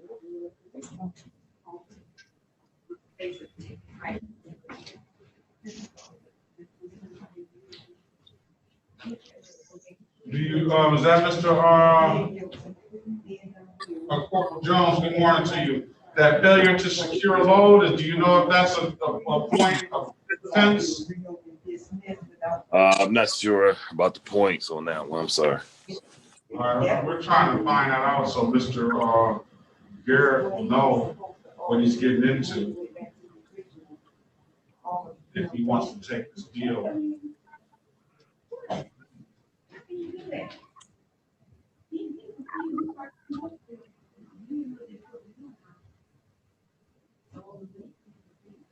All right, let's see. Failure to secure load.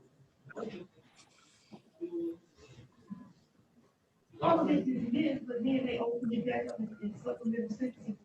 Yeah, look like it was dismissed and set it aside. And gave them supplemental sentencing.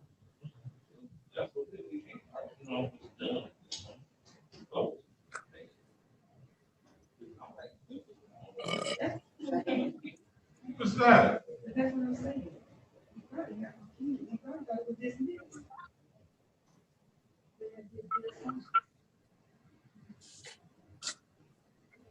Unsafe. Mr. Glover, no, Mr. Gullidge wishes to tender a plea to improper plates. And I'll talk to Mr. Glover very briefly.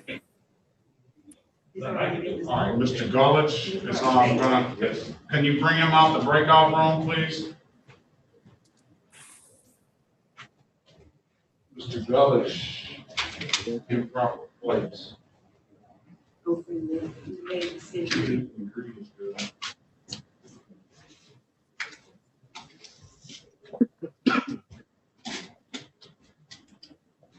Maybe we can remove some of those fees or something like that.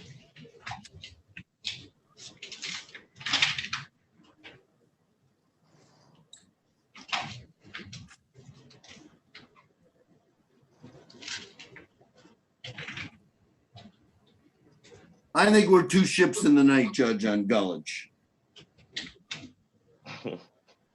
Are you out there? Do you hear me, Mr. Gullidge? Yes, sir. Okay, so you're in the main room with us now? Yes. Okay, good.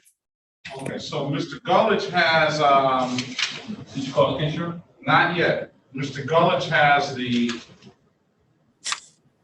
just one count of improper plates. Is that what we're looking at? That was the what the people and I discussed, yes.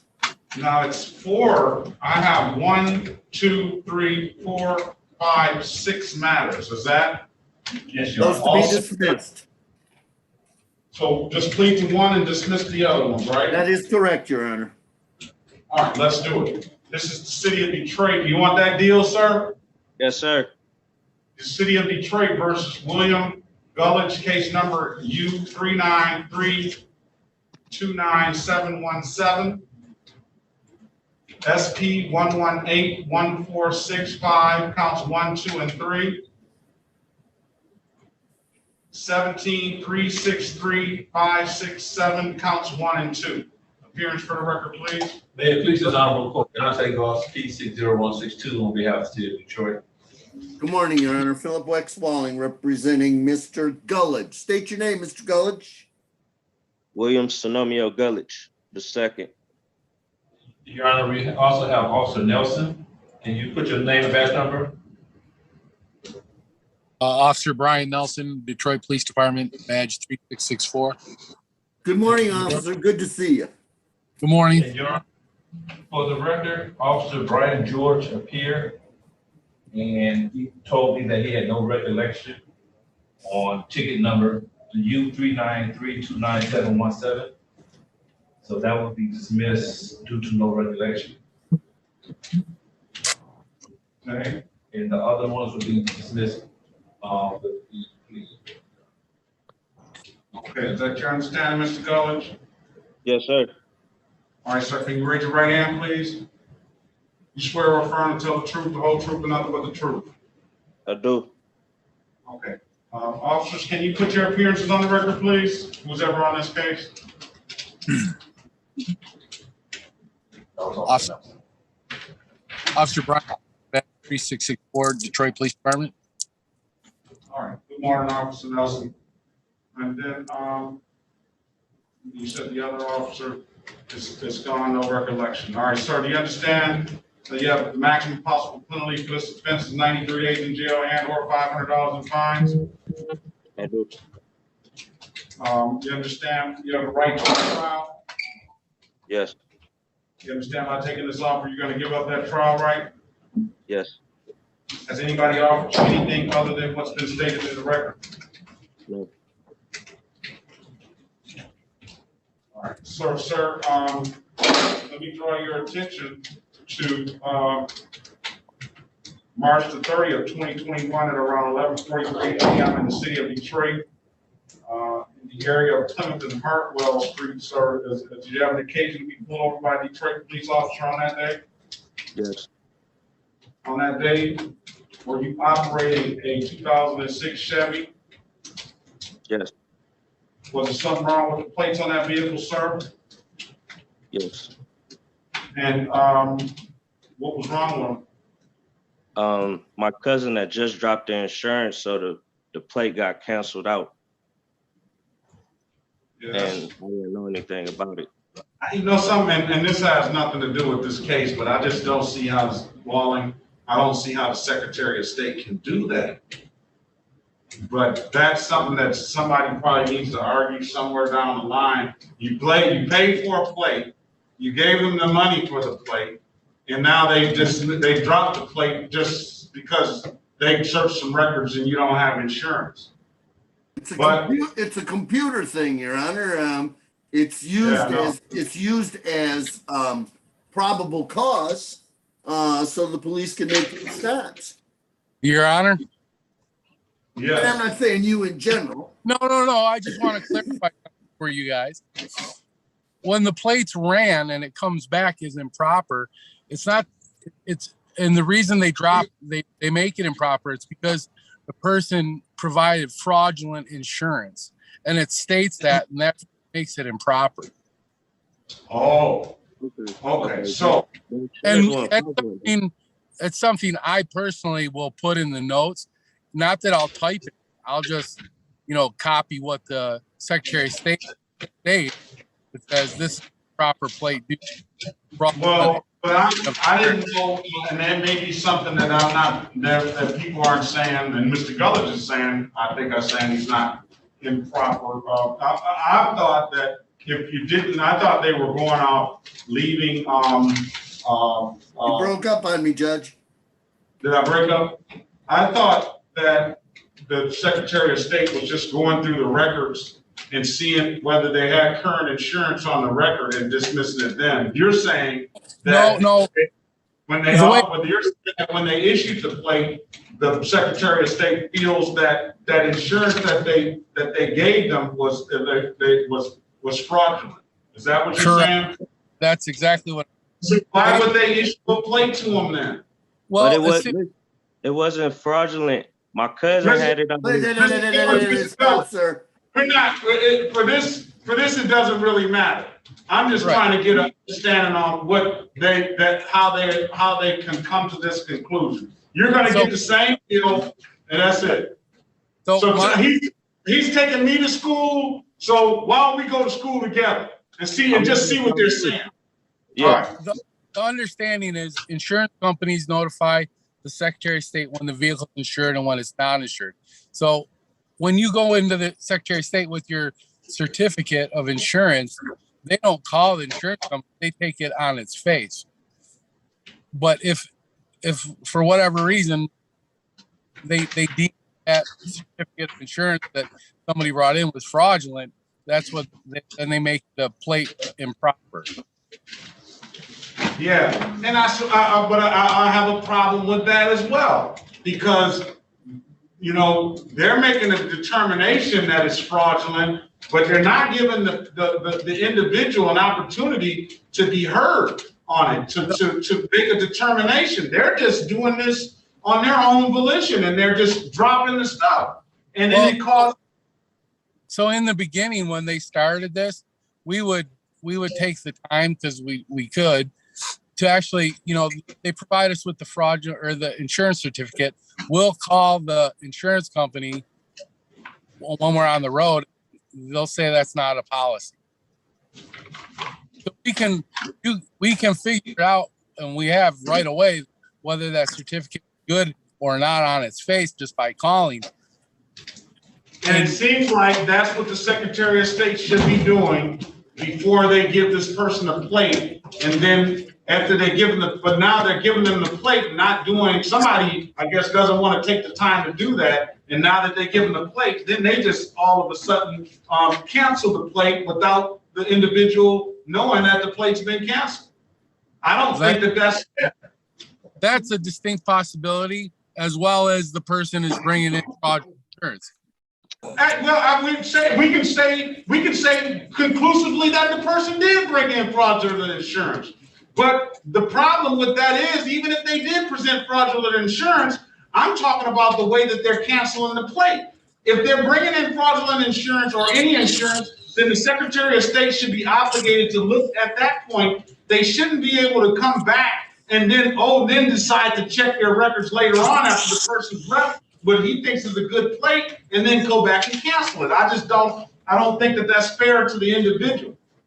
Well, I would not disagree with you, because if they would call immediately, then they just wouldn't issue the plate. Thank you. And that's it. Well, they used to do that, Your Honor. This Officer Jones. They used to do exactly what they did and throw you right on out of there without giving you the plate. But then now they're getting the fee.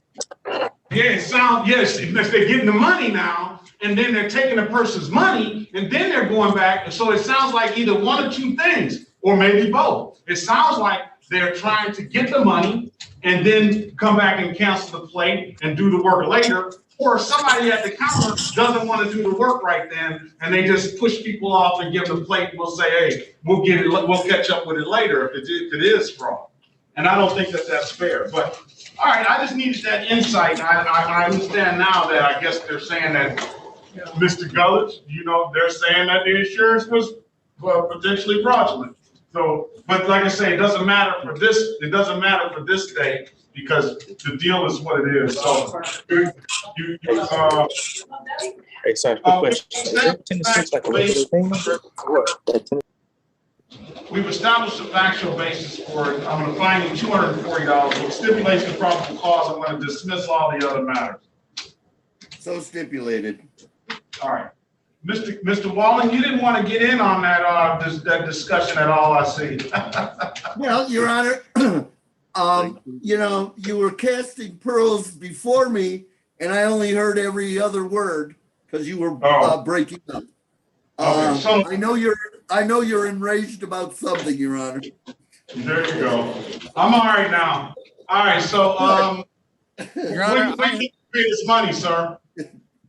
By December 10th. Put a date on it too. I talk to my clients, Your Honor. I'm gonna put a January 4th, 8:25 a.m. for a review. If you pay it, sir, I'll dismiss the case. Okay. That's $240. That's $240, but it's gonna say $285 because that won't say $285. That's gonna say $240 because that's gonna be the improper plate. $240. So all the rest is gonna be dismissed. You're still gonna owe some reinstatement fees as well. If there's nothing further, then I appreciate your insight, Officer Nelson.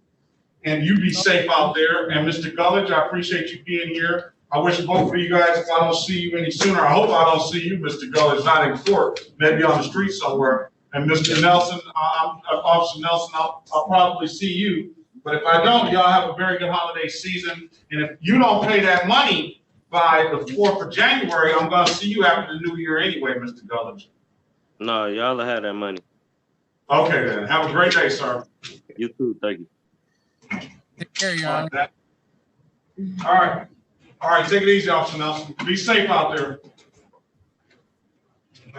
I have Gerardo Garcia. I have Officer Kadeki. All right, go Eduardo Garcia. He missed. Oh, I thought he was. Yes, you want the flyer? Yeah. All right, what are we gonna do about You gotta pay that. Mr. Robert Lee? He says we wanted to see if that was gonna. This is the city of Detroit versus Eduardo Garcia, case number U600-61621. Appearance for the record, please. Dante Goss on behalf of the city of Detroit. My name's Philip Walling, Your Honor.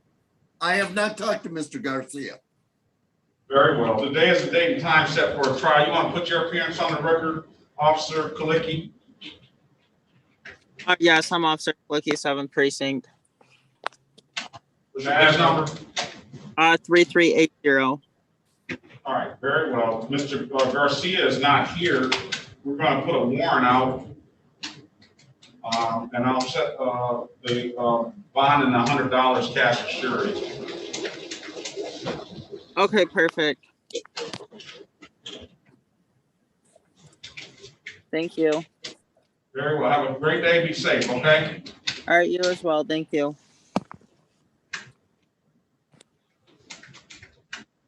That's done. All right, all right. To find out from Mr. Lee what kind of points he's looking at for this failure to secure loan, if he's looking at any. It's a 2 point. I just spoke to Officer Jones. And Officer Jones is willing to amend it to improper place. And he wants to explain to them how to properly load these vehicles. Okay, Mr. Garrett and Mr. Walling, this is, let's call the case right quick. This is the City of Detroit versus Robert Lee Garrett, case number S11821701. Can everybody put their appearance on the record, please? Philip X. Walling, representing Mr. Garrett, Your Honor. Is he on the docket? Yes, he's on the docket trial, the separate trial. Second one. Second one up from the. Yes. Garrett. All right. So here's the deal. Put your appearance on the record, Mr. Goss. Dante Goss, we have the City of Detroit. And Corporal Jones, how you doing, sir? And you, Corporal Alonzo Jones, badge 4232, Detroit Police, Commercial Motor Vehicle Enforcement. Okay, so here's the deal. There's been an offer tendered to Mr. Garrett, and that would be pleading to amended count of improper plates. I'll find him 240 and dismiss the case. And Mr. Corporal Jones wants to take us to school as well and sort of take Mr. Garrett to school, myself to school, and whoever else does not know on how to properly secure loads so that you can avoid a ticket like this. So that's 3 points. Pardon me? 3 points? Now, it was 2 points, the failure to secure a load. So he's trying to save him those points. And he's trying to give him a little rundown so he doesn't find himself in this situation again. Now, that's going to be up to your client whether he wants to take that information and take the deal. I think part of the deal comes with the education, right, Mr. Corporal Jones? Yes, sir. All right. That's I'll dismiss. Let's make sure Mr. Garrett wants to take it. I'll dismiss the case immediately upon payment of the $240 fine, so you won't even have a misdemeanor that's not abstractable to the Secretary of State and doesn't carry any points. You want to take that deal, sir? May I ask, you said I had more than one ticket? Let's see.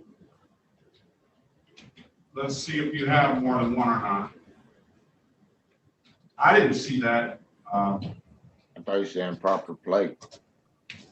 No, that's it. If you have the failure to secure a load and they're willing to amend that ticket to improper place. No, you only have the one ticket. And what they're doing is they, the offer in the beginning was to plead to the failure to secure a load and then take that and dismiss it upon payment of the fines.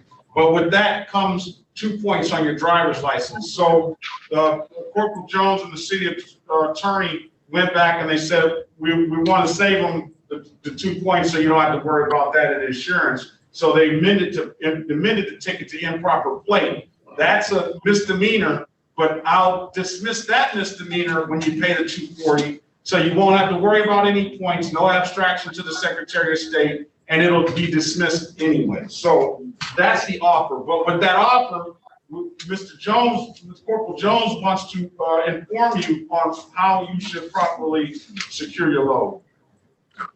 That's up, Your Honor. You want to take that deal? I will take it. All right. I'll let you have the floor, Corporal Jones. Thank you. When you transporting those pallets, you want to have it inside the walls of your pickup bed. So even if you build them up with the wood, you got to go up as high as that the load is. And then you want to have a bulkhead. And the bulkhead is a piece of wood or something right behind your driver's compartment where it won't be able to go forward. And then that tailgate got to be built up as just as high. So it's like one big box that you got it all encased beside the bed of your pickup truck. Then you have the ratchet tie downs, which got to be a sufficient braking strength for that load, but you had a knot in it. You can't have any knots or any tears in those ratchet tie downs. one is suffice for that size load per jack, because it's one ratchet tie down per 5 feet of length in your load. So you was fine with that, but you had a knot in it, which makes that, you know, you can't use knots in those like that, because when you get into an accident, that force pulls that tie down and then makes it loose, and then the load comes free. So that's about it. Does that help you, Mr. Garrett? Yes, it does. Very well. All right, we want to raise your right hand, sir. Do you swear or affirm to tell the truth, the whole truth, and nothing but the truth? Yes, I do. All right, sir, do you understand the maximum possible penalty for this offense is 93 days in jail and or $500 in fines, and it would result in 2 points on your driving record if you took it as written? Understand that? Yes. You understand the date? You understand you have a right to a trial? Yes. You understand by taking this offer, you're going to give up that trial right? Yes, I do.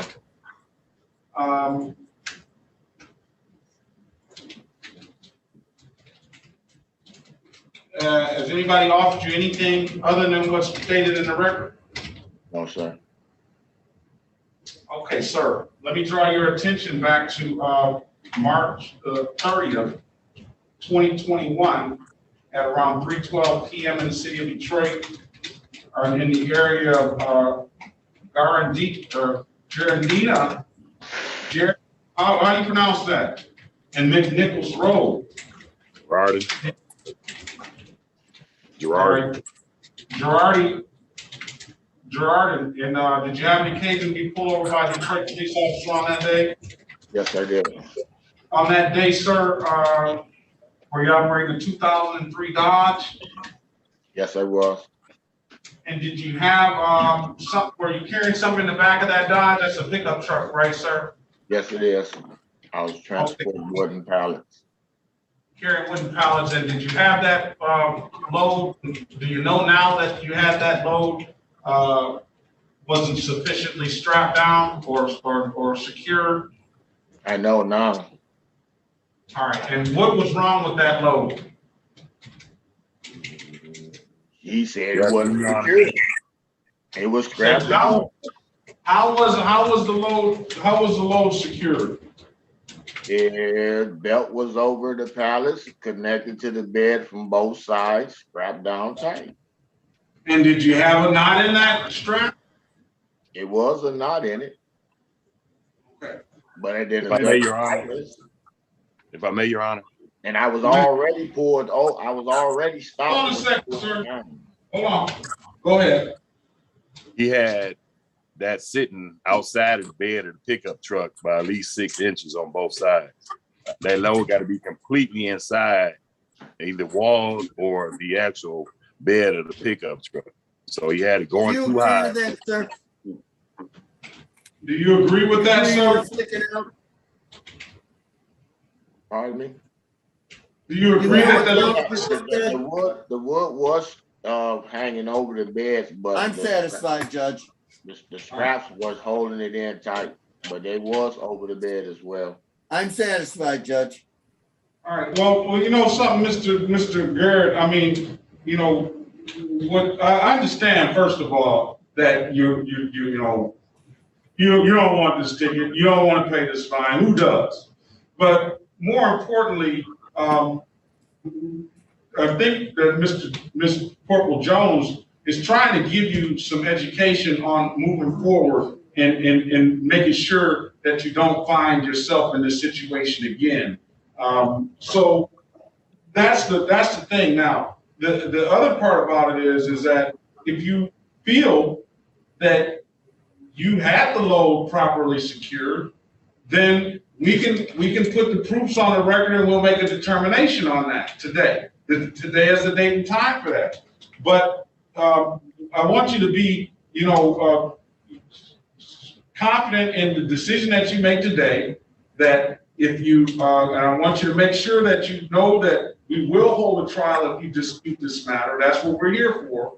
But I know I get a sense that there's a little bit of dismay here, and it probably could just be that you know, that you have to pay the money, I wouldn't be happy about it either. But at the end of the day, are you contesting anything that Officer Jones is saying today about your load? Well, I think it was secure, but he's saying it was secure by sticking over the bed. And the belts that I used had a capacity of 2,500 pounds. And at the time of the pullover, I'm not gonna take his plea because he wants to contest it, and he feels that because the next thing and the reason why is because you're gonna leave here with buyer's remorse. There's gonna be a sour taste in your mouth if you take this plea and pay this money. Even if the case is going to be dismissed, it's already a sour taste in your mouth because you don't feel that you should have been pulled over in the first place. I'm assuming. So let's do this the other way. I'm going to put you in a breakout room with with the attorney, and the attorney. You talk to the attorney, and we'll get ready to hear the case. So, Mr. Walling? Yes. I'm gonna put you in the breakout room with Mr. Garrett. Thank you. You're in room 3, Mr. Walling.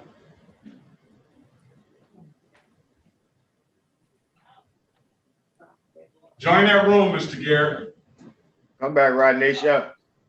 What? Hold on. You said join the room. Oh, okay. Hold on, Keith. I'm gonna look up the code myself. I don't know, they had that little red flag, something red to let somebody know.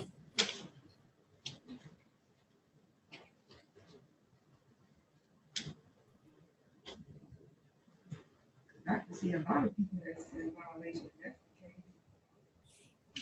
I see it every day. You got that red flag though.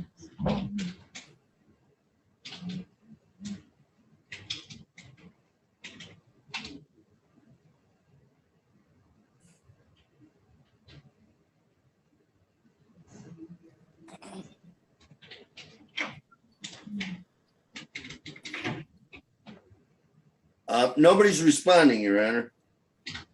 Well, I got him going to that room. I see him in 2 different rooms now. Wait a minute. You're on 2 different devices now. Unless you got 2 cameras, why did you sign in on another device? I'm gonna kick you off the device that you just signed in on. He's in the room, in the room number 3. Okay.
All right, let's move on to somebody else. I see somebody, new people that have come in the room late. Mrs. Felicia Lowman. Why are you coming in here so late? My, you know what happened was I'm on Arizona time because I moved to Arizona and I just got discombobulated with the time.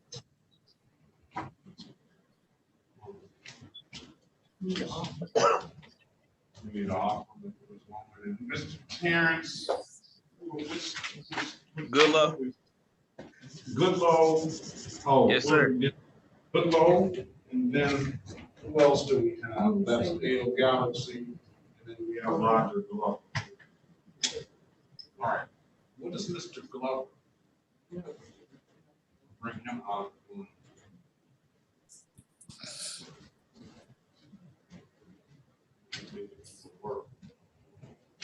Haven't been working on the manuscript.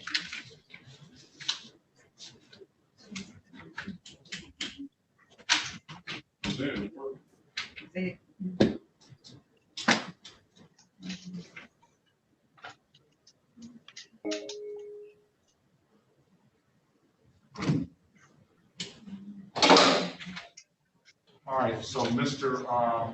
It looks like Mr. Eric wants to go to trial. On a secure loan? Yes. Okay.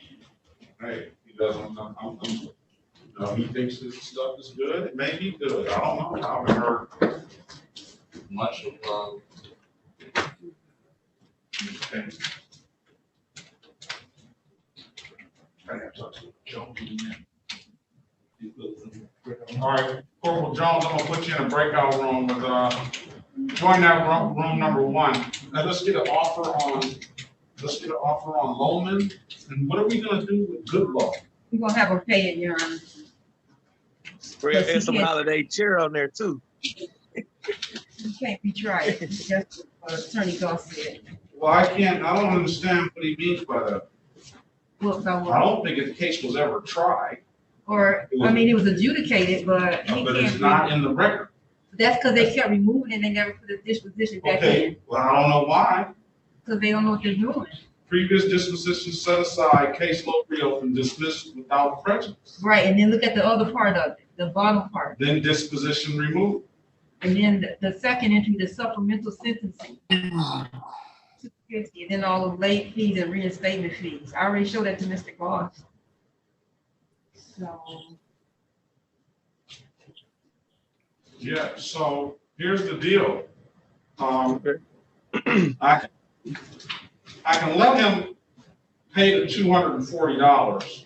Can we remove something, Your Honor? Or no? We'll just remove, so whereas Mr. Walner needs to be here for this as well. But I can't, unless we have a transcript, I don't know. Right. That what's actually gone on. Right. So in my eyes, we're back to square one. That's what I was telling Mr. Goss. You see it? But the documentation shows that something happened and the court somehow didn't put it in records right. So I have no idea what. I understand that, but I'm looking his name up. There's no disposition under his name. I have an ROA that has a lot of things that have gone on, and without a transcript, I don't know if this was entered in properly up at the top. You just want to assume these things. Right. But I don't know if this is entered in properly because all of this other stuff is going on. So what I'm suggesting is start back at 0. How about you order the transcripts to find out? I don't want to order the transcripts. I don't want shit. It's not me. I'm going on what the computer said. Right, and it's not on the city either because it would have to be on somebody. You're the one that wants to prosecute it. I said, for me, there's a disposition because it's a fee that looked like someone said that you paid this fine. Okay, so now listen. Now look. Okay, now just repeat what you just said.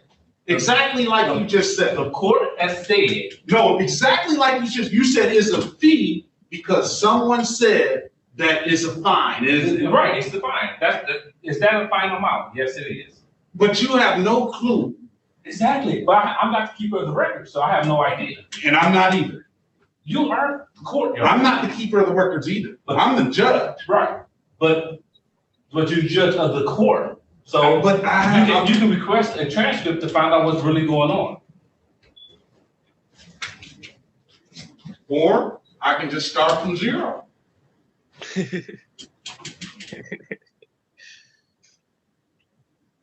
Because it's obviously that it's obvious that somebody has really messed this record up at some point. I'm not going to sit here and guess to the fact that here's Mr. Walling. All right, let's first resolve Mr. This was a good one from Mr. Walling too. He'll love it. Yeah. All right, let's first resolve. What does Mr. Garrett want to do now? We're having a trial, for God's sake.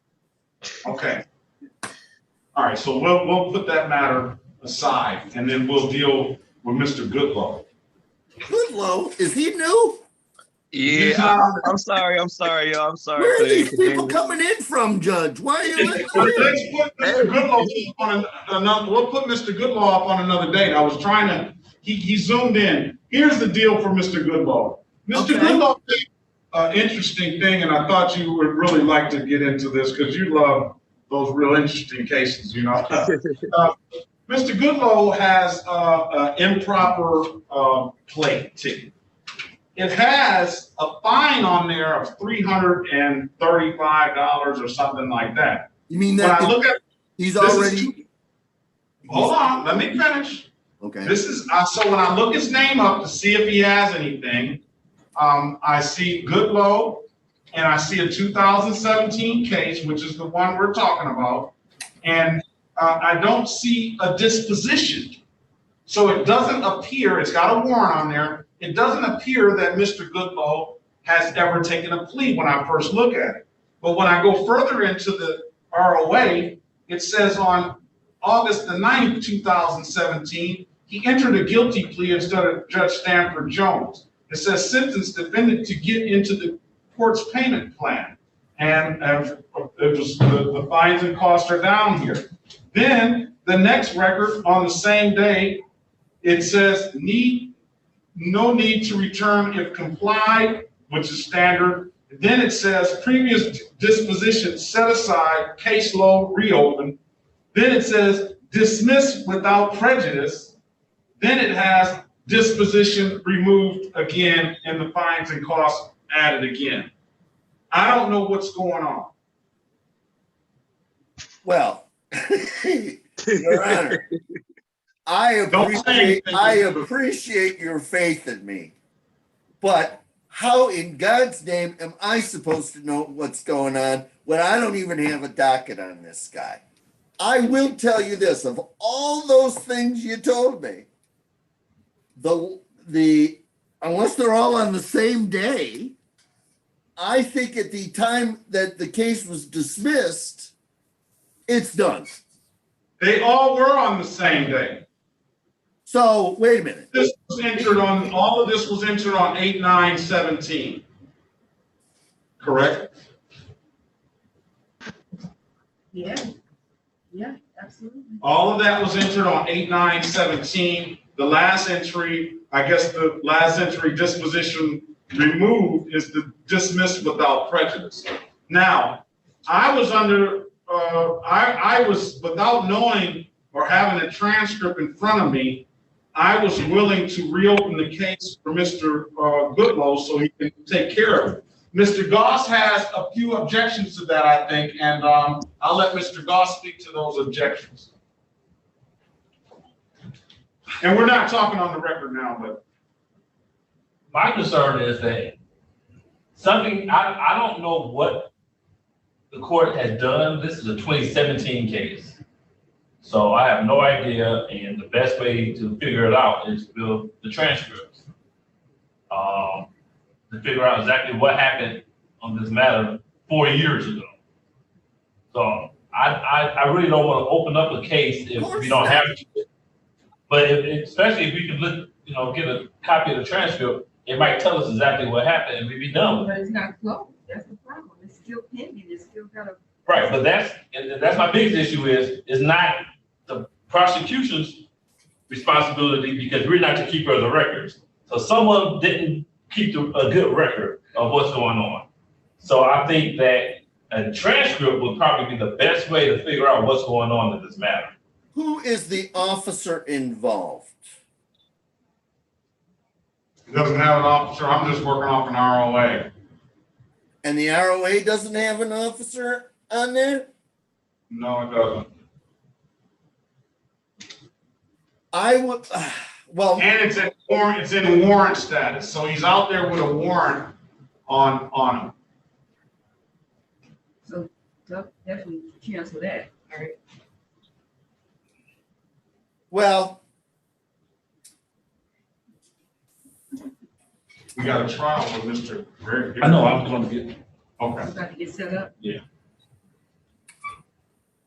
My thoughts are this, and again, let me put a couple of things on the record, and I understand what this court, Your Honor. You want to call the case, Mr. Walling? Do you want me to call the case? Please do. This is the city of Detroit versus Terrence Jarrell Goodlow, case number 17-3464951. Appearance for the record, please. Philip X. Walling representing Mr. Goodlow. Yep, Goodlow. Goodlow? Yep, Goodlow, correct. Okay. Could I have that number again, Your Honor, since the new forms we have to do in 17-346-4951. I do see that there was another ticket that went along with this ticket that was dismissed by party, and another ticket that went along with this ticket that was dismissed by party. So it appears that they gave him the improper plate, and from just standard language that usually is done, that whoever entered the record did a terrible job of entering this stuff in the record. But and again, what do you want to do? Well, there's a couple of things. I need to put on the record my general objection. Mr. Goodlow is not on today's docket. And as suspect as the court's information is, or Mr. Goss's information is, it's certainly not better than my information because I have nothing. This, in fact, is the problem with the whole doggone Zoom thing. We're not looking at the same documents. Having said that, the court's opinion that you expressed was that you last expressed was that this is somehow part of a plea package where he pled to this and the other two matters are dismissed. If in fact the record is unclear of that, and it certainly seems as clear as mud to me, the court cannot jump to that conclusion, because, Your Honor, one of your predecessors dealt with this in 2017. So I think we have several options that are all in the people's court kind of thing. I agree with Mr. Goss that I certainly don't want to be ordering any transcripts. I want to not look at this beyond today, if at all possible. If Mr. Goss, and we don't even know who the police officer is on this matter, so that we can't even notify anybody who the complainant is. It is a 2017 ticket by the case number. I would urge the court just on this matter only, because I don't have sufficient information to properly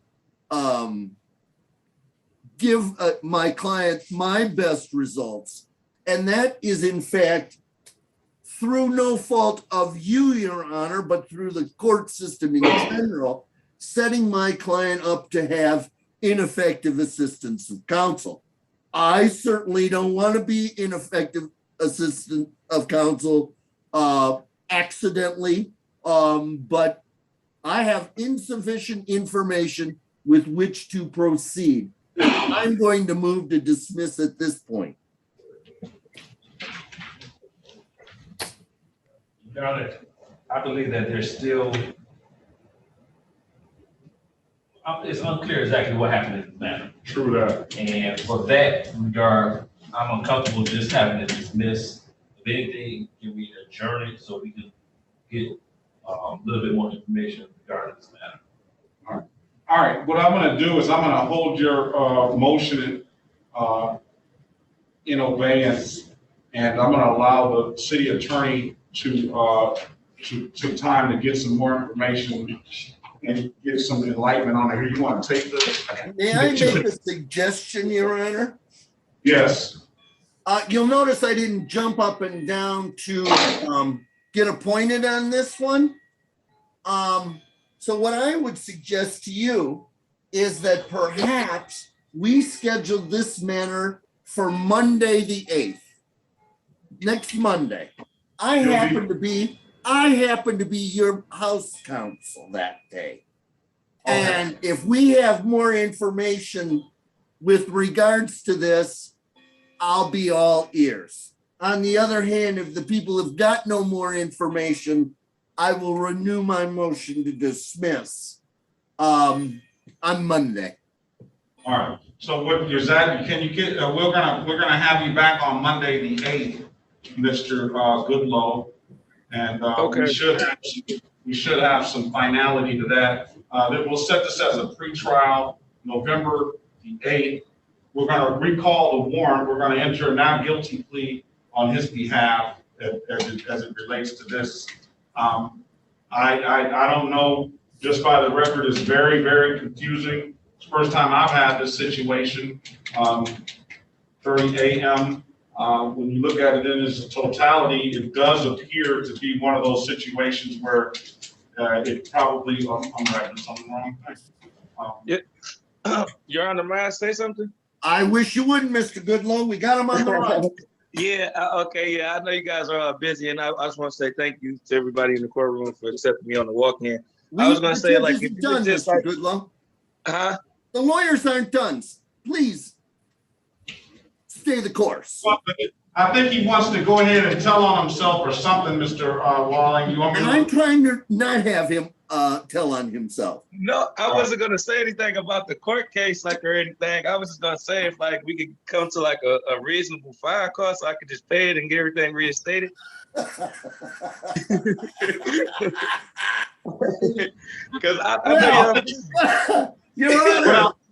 got nothing else to say. May I suggest to the court that you can't even amend the amount to the 240 you would normally give. And the killing part about it is that you used all of those good words that you can probably charge thousands and thousands of dollars for. And he just, everybody just wants to, I don't know. But what I'll let your client do is I'll let your client pay the reinstatement fee up front. That way he can go get himself a license. And then we'll come back on the 8th and deal with this. Your Honor, with all due respect, we have gotten sufficient information to not beat this horse anymore. The man has said he has pled in the past, and for whatever reason, he didn't pay it. And he's just $240 will dismiss the case. All right, I'm on my way. And you'll pay a $45 reinstatement fee. It'll be $285. All right, I'm on my way right now. There it is. He wants to spend all his money. Have a good day, sir. Happy holidays to y'all. All right. Okay. I tried everything but shooting it myself, Your Honor. I know. Okay, can I leave the courtroom now? Please. Yes. Okay. Oh, don't do me like that. No, you can go. Have a good holiday, sir. All right, Mrs. Felicia Lowman. Yes. This is the city of Detroit versus Felicia Lowman, case number SP 1160853, counts 1, 2, and 3. She's on the docket, Judge. She Yeah, she's the show cause today. Well, wait a minute, though. She's got more tickets. There's always something. Again, Your Honor. And she's not even in the state of Michigan, she says. All right. Do I need to put my ongoing motion on the record again, Your Honor? It's very difficult for me to do my job when I don't have the information that the court and the prosecutor has. This is the city of Detroit versus Felicia Lowman, also SP 1135309, counts 1 and 2. So here's what we'll do. Ms. Lowman, there's an offer in the file to plead to to the improper plates. I'll dismiss the case upon payment of $240 in fines. I'll dismiss all the other cases. And the other 2 cases I'll dismiss because you paid related civil infraction for that matter. Are you Felicia Lowman, 7/20/1966? Yes, I am. Wait a minute. Based on that information, she's paid some civil infractions? 1 civil infraction. She's got 5 open cases. She's got 3 on the docket, and then she's got 2 of them that are in warrant status from 11/23/2020. I will dismiss those 2 cases because she paid the related civil infraction that went with that, and then she can plead guilty to the improper plates and pay the $240 fine, and I'll dismiss the other 2 cases. Was the improper plate that the court wants her to plead to now one of the is that the one that's on the docket? Yes. Was that either No, he's already here. Hey, Mr. Waller, let's stop off the record. Here's all that work you did. All of it worked perfectly because now the city attorney comes in here and says he's kicking the case. And Mr. Goodlow wanted to go get it over with and wanted to pay. So he paid. That's what he said he's gonna pay. So it's done. It's done. All right. Let's go back to Ms. Lowman back on the record. Since Mr. Goss is feeling incredibly noble, I'd like him to dismiss the improper plate, dismiss everything that's out there because she paid her civil infractions. She paid 1 civil infraction, has 1, 2, 3, 4, 5 misdemeanors. I mean, we can go through whether the civil infraction was at the time of the improper plate. I'm gonna leave the offer open. $240, pay the one misdemeanor, and I'll dismiss everything upon payment of the 1 misdemeanor. You won't even have a misdemeanor on your record, but I'm already dismissing the 2 cases that she paid civil infraction. And to keep things fair. I'm sorry. So you're pulling those off. You're pulling those. You're giving yes. And those are going to be dismissed. Then we're dealing with just the 3 cases that she has on the docket today. You plead to one of those. I'll take that under delayed sentence. You pay the $240. We'll dismiss the case. You won't have any misdemeanors on your record with $240.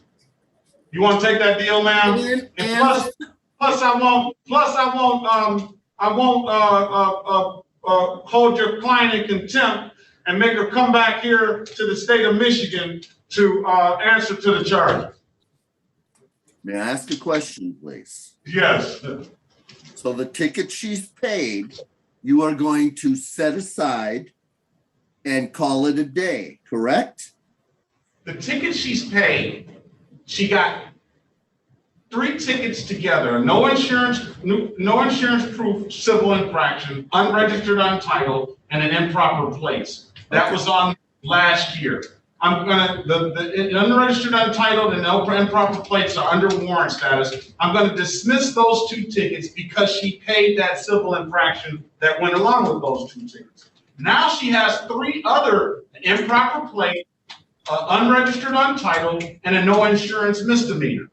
I'm gonna allow her to plead to the improper plate, pay $240, and I'll dismiss the improper plate, and I'll dismiss the other two on the stipulation of probable cause. What I'm trying to figure out, Your Honor, and I wish I could look at these, is you're making it too complicated, Mr. Wally. You're complicating it too much. Forget about the other two cases that she had that aren't on the docket. Let's just deal with the three cases that are on the docket, and the offer is plead to the improper plate, pay the $240, and we'll dismiss the other two counts. Well, again, you're asking, and if that was the only matters, I would be jumping for joy. However, the longtime tradition in the courthouse, whether you want to buy it or not, is that if she pleads to the civil infractions, because people pay them ahead of time for reasons that escapes us all. And she has in fact done so. I just don't want her to pay some extra money. And that's what your job is to do. But I understand that. I completely understand that. But I am dismissing the three tickets. What we're doing is we're instead of hold them all together, we're taking them separate now in each distinct instance. I'm not going to let her just pay $105 and get away with 5 other misdemeanors for $105. Or well, now she paid $336 because she was in late and let it go into default. And then listen, Goss.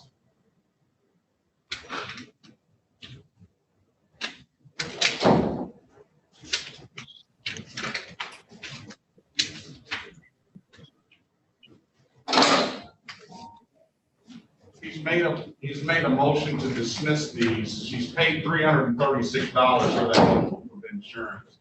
There's 5 other misdemeanors. Thank you, Mr. Goss. Your Honor, Dante Goss, on behalf of the city of Detroit, I would have to object to that, Your Honor. That's 5 misdemeanors for 1 civil infraction. And that's just, even though she paid a fine, that's still an egregious misdemeanor just for Here's what I'll do. You plead to the $240. I will take and I'll wipe away the late fees on the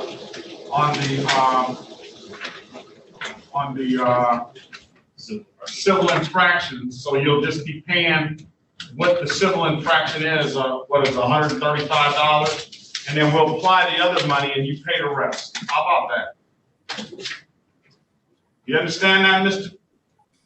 Walling? I don't, but I want to find out what my client wants to do. No, here's the deal. She paid $330. She paid $336 on a no proof of insurance ticket. Okay. That no proof of insurance ticket would have been $195 had she paid it timely. Okay. I will accept that $95 as payment of $336 minus $195 and $141. So then she'll have to pay $99 toward this other case. What do you think there, Ms. Lowman? You had 3 lawyers using their calculators. What do you think? Oh my God, I'll accept it. I think you should. And Raise your right hand, man. Do you swear or affirm to tell the truth, the whole truth, and nothing but the truth? Yes. All right, you can put your hand down. And we'll make it easy. Well, is it gonna be easier for you to just put $99 fee, we'll charge her $99 for the improper plate? Yes, Your Honor. Okay, so, ma'am, you understand you have a right to a trial? Yes, I do. You understand by taking this offer, you're gonna give up that trial right? Yes, I do. Has anybody offered you anything other than what's been stated in the record? No. And ma'am, you understand that, the maximum possible penalty for these misdemeanor offenses are 93 days in jail and or $500 fine? Yes. Okay, ma'am, let me draw your attention back to February 3rd, 2021 at around 2:08 p.m. in the city of Detroit in the area of Warren and Gratiot. Ma'am, did you have an occasion on that day to be pulled over by a Detroit police officer? Yes, sir. And on that date, ma'am, did that Detroit police officer, were you operating a 2008 Chevy? Yes, sir. And in that 2008 Chevy, was there something wrong with the plates on that vehicle, ma'am? Yes, sir. And what was wrong with them? They wasn't registered yet. I accept your plea to the improper plates. I'm gonna fine you $99 for that. And I'm gonna dismiss with stipulation of probable cause all the other matters. So stipulated. I'm gonna dismiss the SP 1135309 counts 1 and 2 for your payment of the pay-related civil infraction on those. I'm gonna waive the warrant fees. You're gonna be responsible to pay any reinstatement fees. Okay.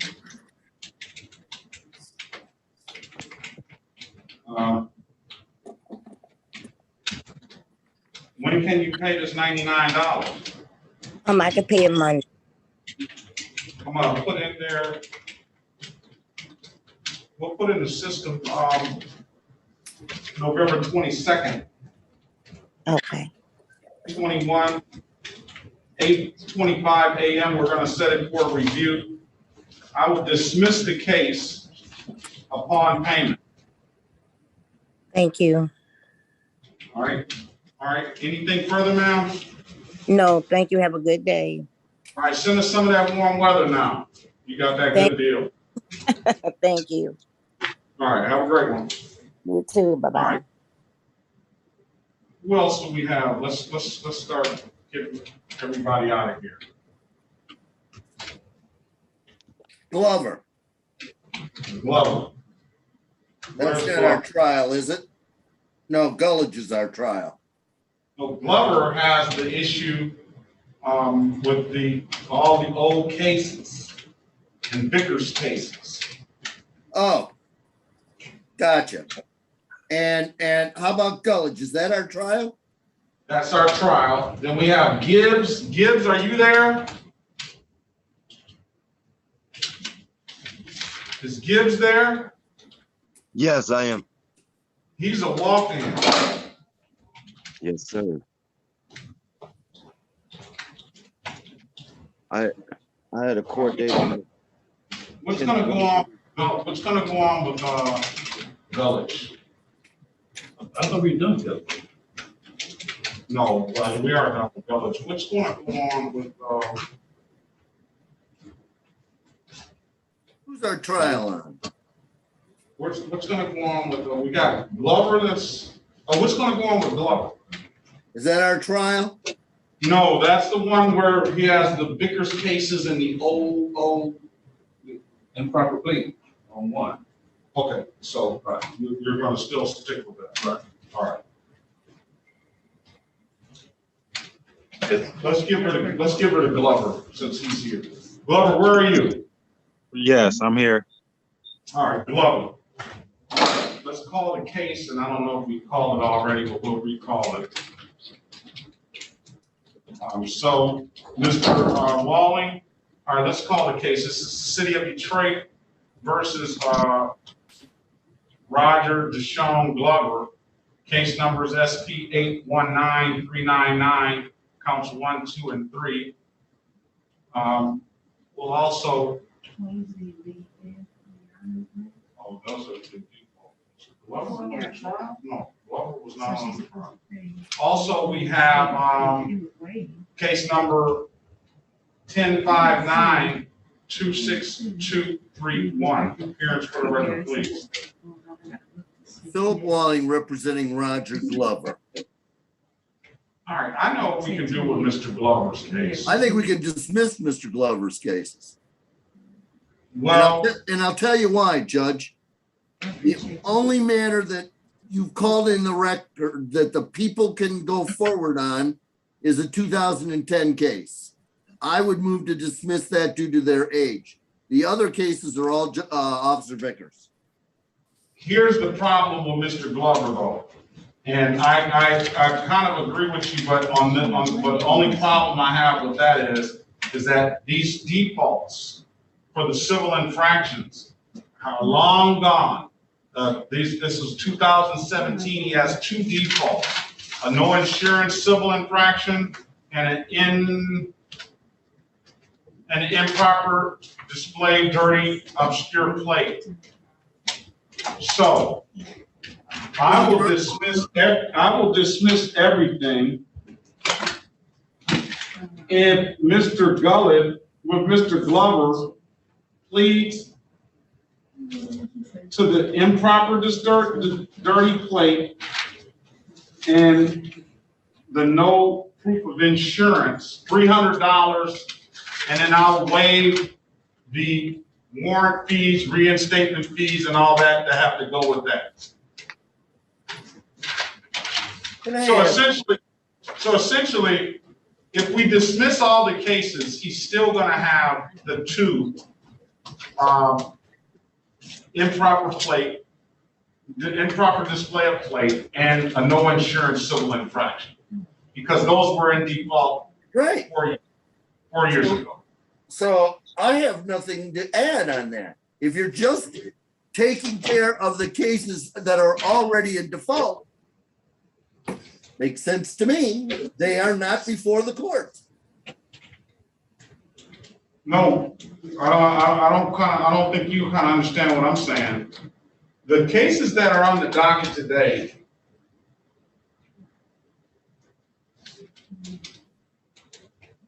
we will dismiss the misdemeanor cases, all the misdemeanor cases. That's 1, 2, 3, 4 misdemeanor cases. And then we will, what I'll do is I will, just like I do everybody else, I will allow him to waive the fees to get him back to the original cost of the ticket on the ones that are in default. Okay, I got that part. But I don't think my blessings at this point with regard to Roger Glover is yes, Your Honor, please dismiss all the misdemeanors that are on today's docket, because we know as a fact that Officer Vickers is unavailable, and we know as a fact the loan ticket from Officer Washington came in 2010. Correct. The rest, after that, Your Honor, from my perspective, you're on your own. You can be as generous to Mr. Glover as you can or don't. All right. So, Mr. Glover, you understand that? So here's the deal. Yeah. I'm going to dismiss the misdemeanor cases.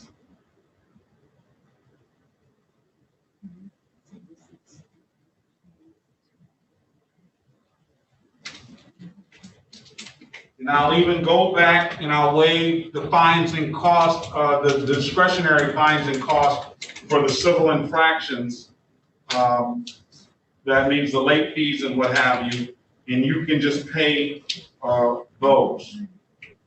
I'll also waive the warrant fees, and you'll be responsible to pay reinstatement fees.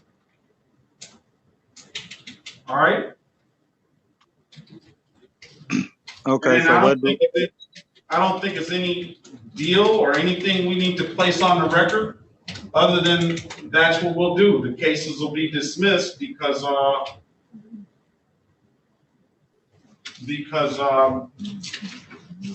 Officer Vickers is not available, and I'll dismiss the other case for the age of the case. And then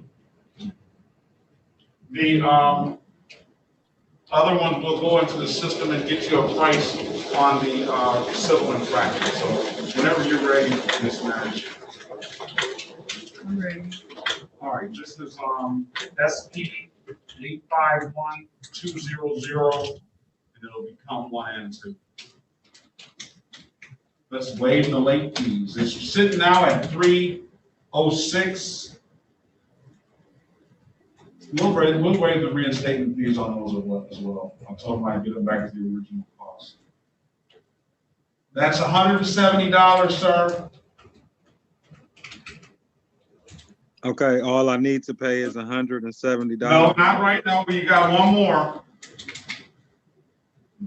Is there a date I'm putting out? And what date were you gonna have this money by? I should have it before the 24th. What do you say? Before the 24th. Let's just put December 3rd. Yeah, Judge, before you even say that, you need to give him if it's $3 million, he can't have it by December 3rd. You know, you didn't give the second one. It's 170 plus. Go to 2. Count 2 of that.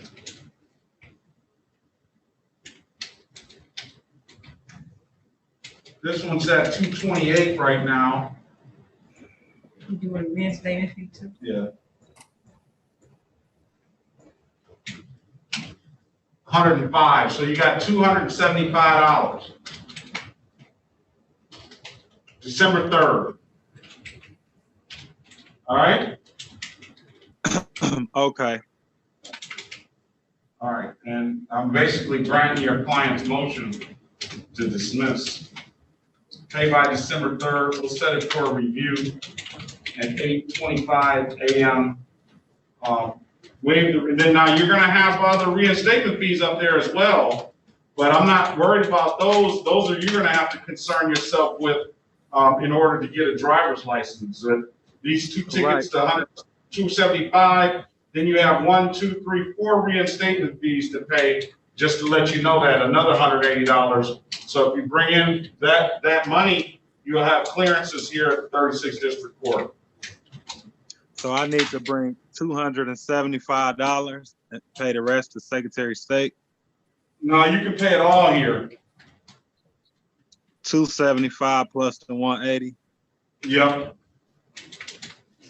Okay. And you'll be clear, sir. Okay. All right. Bring $750 and take some home, sir. All right. If there's nothing further, sir, you have a great day. You too. All right. If you don't have it paid by December 3rd, I need to see you back. All right. Okay. All right. Have a good one. That was Mr. Glover? That was Mr. Glover. All right. Now, why do I have Mr. That's gone. Gibbs. Yes, sir. Here. Who else do we have? Terrence, Woodball, and all right. So we're only left with Mr. Garrett in this trial. Right. All right. Are we ready to go? Who's the guy up in the corner up there? Gibbs? Yes. All right. Let me get him What out happened to here. Mr. Gullidge? Mr. Gullidge has been gone. All right. He pled to the improper plea. Yeah. And Mr. Garrett is our trial. It's Gullidge. So No, Gullidge pled no contest What, let me see that. I don't know. Gullich pled to the improper plate and dismissed everything else. Okay. $240 fine, just the top one there. Yeah, Right. it's so, I go down. All right. All right, So let's the only call one Mr. left is Garrett and now Mr. Gibbs. Yeah, Mr. Gibbs, he's got let's call the case, this is the City of Detroit versus Alton Augustus Gibbs, case number SP 1192042, counts 1 and counts 2. The count 1 is in the park after dark. The count 2 is a no proof of insurance civil infraction. They were all had on the same date and time. The offer will be to plead to the amended count, plead to the in the park after dark and dismiss the civil infraction. I'll dismiss the in the park after dark ticket immediately upon payment of $240, and I'll dismiss the no proof of insurance ticket if you take this deal. You have a right to a trial, sir, and you have a right to speak with the city attorney if you want to in the breakout room. You mean the lawyer? It's lawyer. Yeah, I'm sorry, the defense counsel. And could I have that number on the U ticket, Your Honor? Mr. Gibbs, hold on, let me find it. It's not even under a U ticket, it's under SP 1192042, counts 1 and counts 2. Okay, I'm sorry, Judge. SP 1192041 and 422. And it's got the city parks closed at 10 p.m. to 6 a.m. So I imagine they say he was outside that time frame. And then it's got a no proof of insurance on the 2005 Ford. Go ahead. So we do not. Who's going to talk now? Me or you, Mr. Gibbs? I'm gonna let you talk. Go ahead. Thank you. Thank you. So you're working off a register of actions, Your Honor? No, I'm working off an actual ticket. And there's no time on there? Let's see. Remark, PC in the park after dark. There's no time on there, Your Honor? I don't see it. The time. 2:04 a.m. Yes, 2:04 a.m. Okay, now I got something I can work with here. All right. Not yet. Let's go on the record on here. Could I speak to Mr. Gibbs now, Your Honor? One second, Mr. Wallen. All right, let's go. Let's get back on the record. I think there's a resolution for Mr. Garrett. That's what happens when you fight and don't give up. Maybe. We'll see. All right, let's go back on the record with Mr. Robert Lee Garrett, case number SP 1182171. You've already put your appearances on the record, Mr. Goss. Your Honor, at this time, the city is moving for dismissal. We cannot proceed at this time. All right. Well, I've already. Go ahead. I know I've been exhausted by this matter. I suppose the officer is too. Mr. Garrett is not. He's stoic.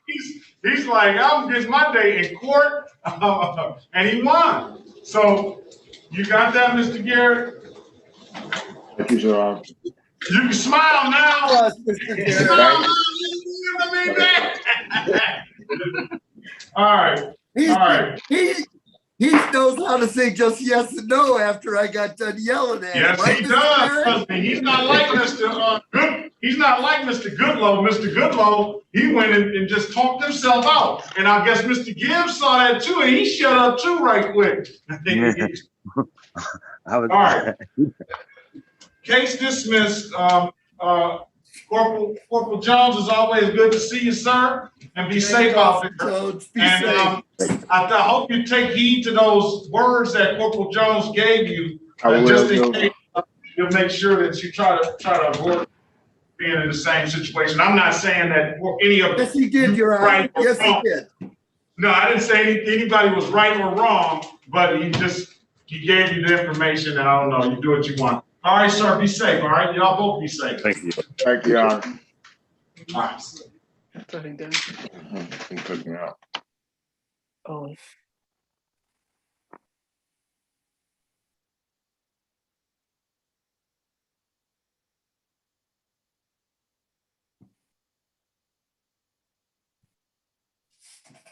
Did everybody go blank? Everybody but me. All right, here we go. Oh, no. Oh, Robert Garrett, you're gone. He's gone. His case is dismissed, ma'am.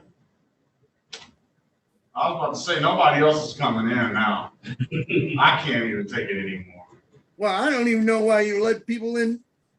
Because I got a service, so I don't want, hey, it's community court. I'm trying to make sure everybody gets a license. I don't want them out there driving dirty.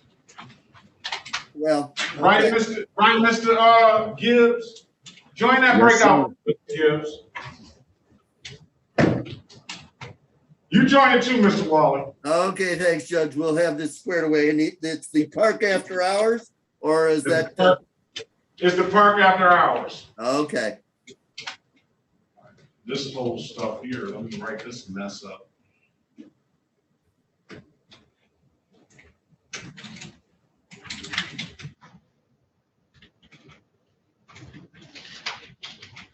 I'm back.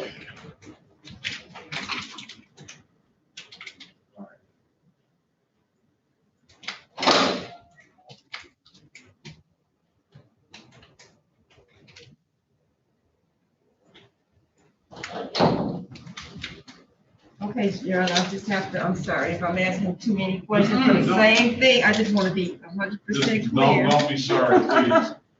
I want to make sure. I know you're busy. What's that? I just want to get a clear understanding from Mr. Bradley.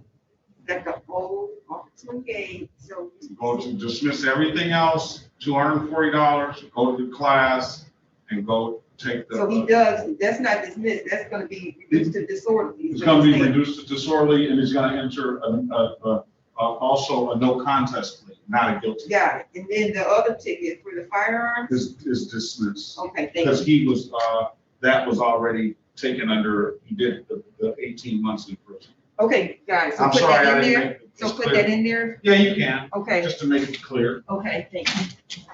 I'm sorry I didn't make it. Oh, no, you're fine, I know you're busy, I just wanted to make sure.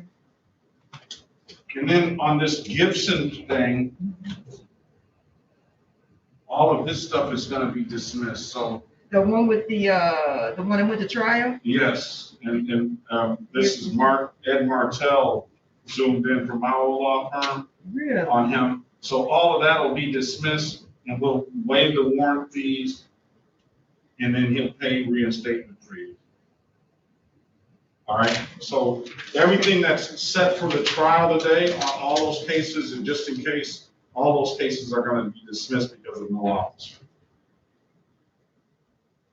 No, I thought he showed one officer, the corporal showed up. No, not on Adrian Gibson. Nobody showed up. Oh, Adrian, even though we didn't hear his That's case? the one where Spidell was trying to get in late. I'm gonna smack him down when I see him. And he was trying to get in late.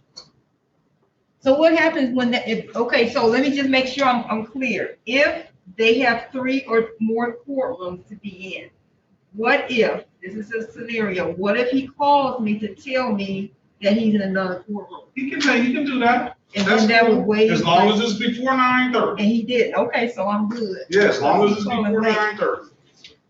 Other than that, he's just gonna have to eat it. Yeah, that's what I said.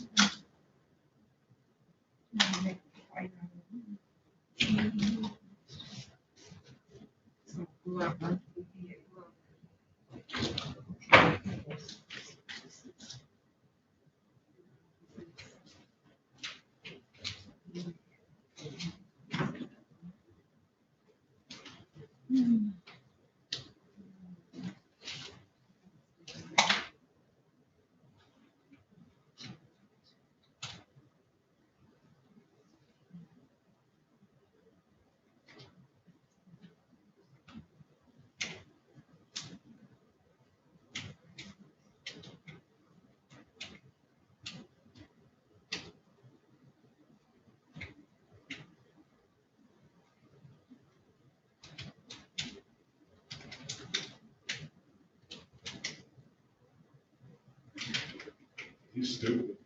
Who's stupid? Football.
Your Honor, Mr. Gibbs wishes to avail himself of the people's offer to plead to the park after hours as a delayed sentence. Or the court imposes the $240 fine. I have a brief statement to make. Stop. Now I got all this. Yeah. Another case too? You always come bearing some good gifts. I'm come bearing gifts. Thank you a lot. Have a good weekend. You as well. Now, if I'm not official now, Mr. Walling, I'm official now. They just gave me a gold badge. They gave me a gold badge and everything. Your Honor, Yes. hang on to that. That will get you through the super duper security up in Oakland County and et cetera, where us great unwashed with merely a bar card have to So go. I don't have to take off my belt and the shoes and all that stuff. None of that stuff because you have a badge. Dang, That's nice. that's sweet. You ever seen that before? Let me see. I- Oh, wow. That is nice. Yes. All right. I'm gonna stop being geeked and get Mr. Gibbs out of here. Thank you, Your Honor. All right. And Mr. Walling. And Mr. Walling. Yeah, nah, you can stay with us, Mr. Walling. All right. We're back on the record with Mr. Elton Gibbs. Mr. Gibbs, I've given you an opportunity to speak with Mr. Walling in the breakout room. And under my understanding that you want to plead to the in the park after dark. I told you I would dismiss the case immediately upon payment of $240, and the other case will be dismissed with the stipulation of probable cause. Is that what you want, sir? Yes, sir. And your counsel's gonna make some sort of representation. I can't wait to hear that.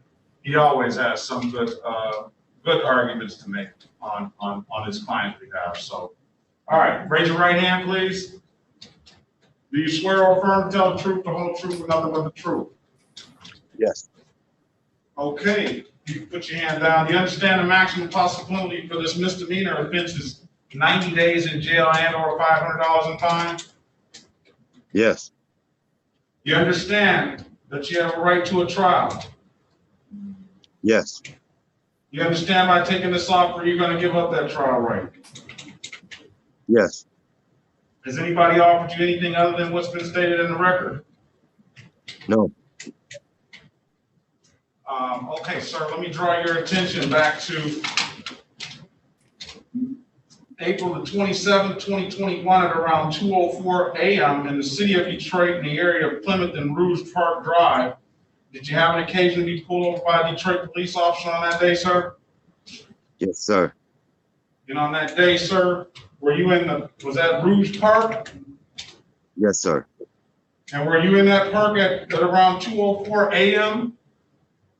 Yes, I pulled over in the park for a phone call, but yeah. What happened to the yes rule? Yes, yes. Everybody wants to reduce their culpability. He wants to say, like, he pulled over because his car broke down, or he pulled over because he spilled something. He doesn't want to say that he was hanging out in that park at 2:04 a.m., does he, Mr. Flawley? And that was going to be my job, but Mr. Gibb, although I slapped him around unmercifully to get him to say yes or no, he decided to cut his lawyer off at the legs and say it himself. Didn't you, Mr. Gibbs? I apologize. It's not about an apology now. It's about, I don't understand people. I do not understand people. We got Mr. Waller doing that excellent lawyer for Mr. Goodlow. And all Mr. Goodlow had to do was, at the most, wait until November 8th. And at the least, wait about 30 more seconds. And then they came in here. Mr. Walling won that for him, dismissal, but he said he wanted to pay right then. He was on his way. He said it before you got in the room. My client wants to take the deal, but I have something to say on his behalf. What that means to me is his client's accepting all responsibility to it. He's not trying to evade anything. He's saying, hey, but there's just some circumstances that he wants me to hear. Now, with you saying that I just pulled over as if my tire was flat, or I had to scratch my whatever, or something else. Make whatever. Yeah, I didn't want to text while driving, you know. Yeah. So I wasn't in the parking lot of the park, sir. I was just sorry. I was there. I was there, and I'm just saying. It's called unringing a bell. All right, let me ask you this. What were you doing there? He was there, Your Honor. And I can ask him what he was doing. I have things that I'll have, Well, I can ask him what he was doing there. I can ask him if I want to ascertain, was it a situation where he wasn't just wasn't pulling over because of some other extenuating circumstance that he had with his vehicle, or whether he was, I want to know if he was. Go ahead. And the lawyer will tell you what he wants to know for mitigation purposes, Your Honor. Now, off the record, we need to have a discussion on your overriding concern of the whys. Again, Your Honor, let's get through Mr. Gibbs, please. No, well, I'm going to stop right there, because I'm going to say this. Mr. Gibbs put the why into the equation. Yes, sir. Because Mr. Gibbs, this didn't seem as though, when I was trying to establish a factual basis, that he was willing and ready to take full responsibility for his action. That is why I asked the further question, because typically I'm trying to get through the day just like anybody else. But we're going to leave it at that. You've already said that you're in the park at 2:04 a.m. Now I'm going to find you guilty. I'm going to take that guilty plea under a 3-month delay. I'm going to dismiss immediately upon payment of the fines and costs, but I'm going to now let your lawyer speak before I impose the sentence. And what I was going to say to the court is one of the things you do, Your Honor, that I greatly appreciate generally is you say, this is your exposure, sir, $240. And I would keep my pie hole closed. But Mr. Gibbs raised an issue that I hope will mitigate his $240. He gets a phone call while he's driving, and he does the prudent thing of pulling over in the Rouge Park area, which if you're, I don't know how familiar you are with it, Your Honor, but the roadside is part of Rouge Park. Yes, yes. So he was driving along on a public street, gets a phone call, and moves over to the side of the road, which is certainly less hazardous. So that's what I'm asking the court to take that into account to mitigate his exposure.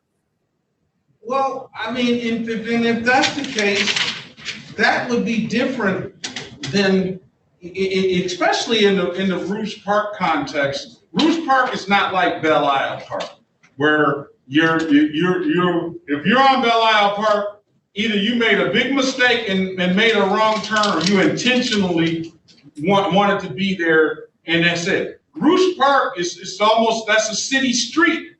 Correct. So you can drive through Rouge Park and be on the city street, and that's what I'm saying. If the case is actually that situation, then I would suggest really that it be set for a trial date.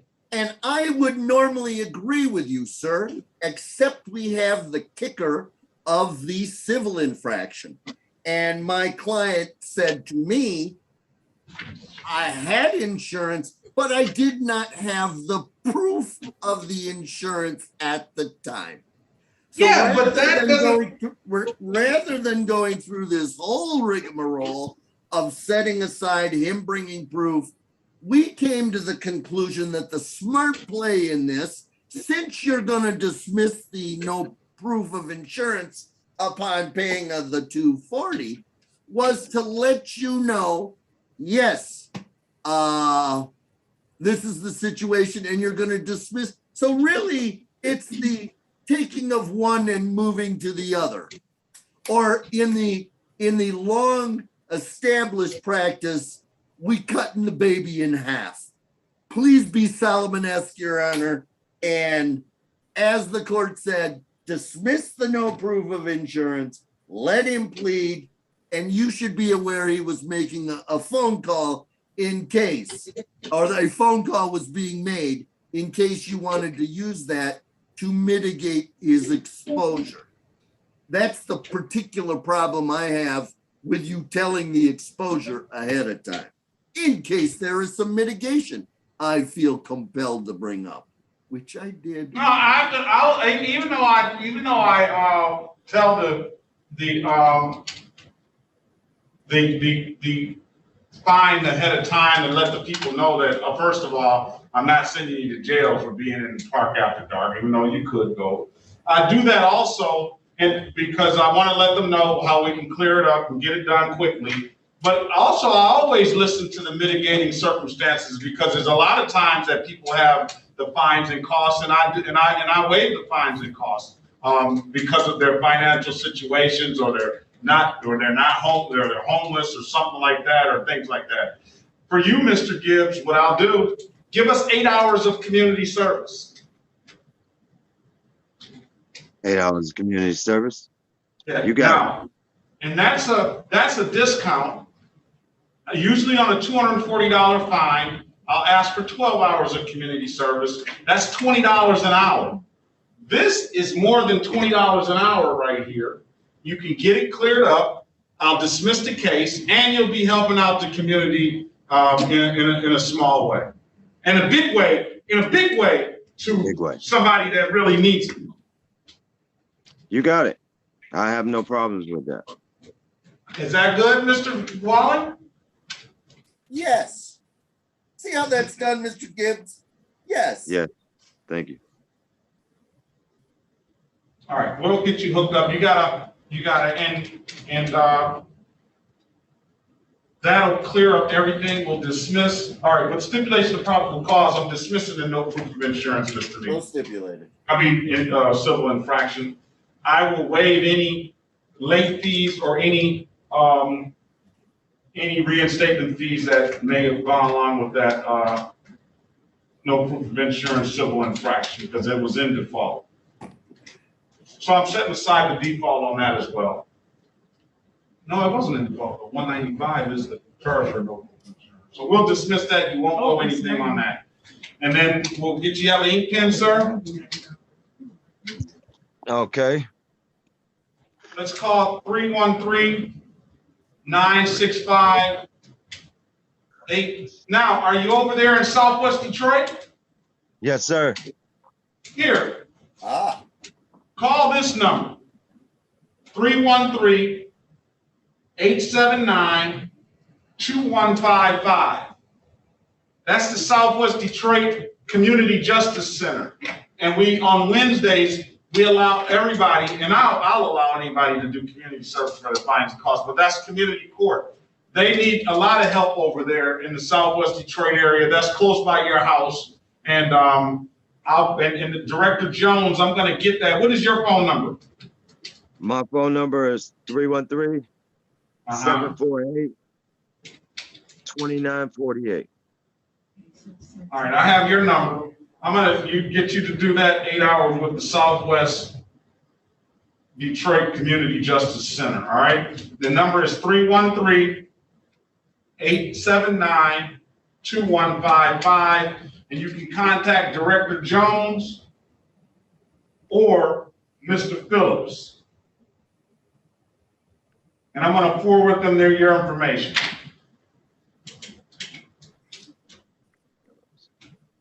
And then we'll have you back. When can you get that 8 hours done? As soon as I get with the Mr. Jones and Mr. Phillips. I'll say, is 2 weeks good enough? 3 weeks, what, 30 days? What do you mean? By the 10th of December. But I'm gonna do it soon. Yeah. I mean, we'll put the 10th of December. And I appreciate you willing to take it upon and doing that. We're going to dismiss everything by the 10th of December. We're going to set it for a review at 8:25 a.m. And you don't have to show up, but you're fully welcome to show up if you want to tell us what you did on that day. But if not, as long as I get that information from Director Jones or Mr. Phillips that you did those 8 hours, we'll close this case out. We'll close this case out, all right?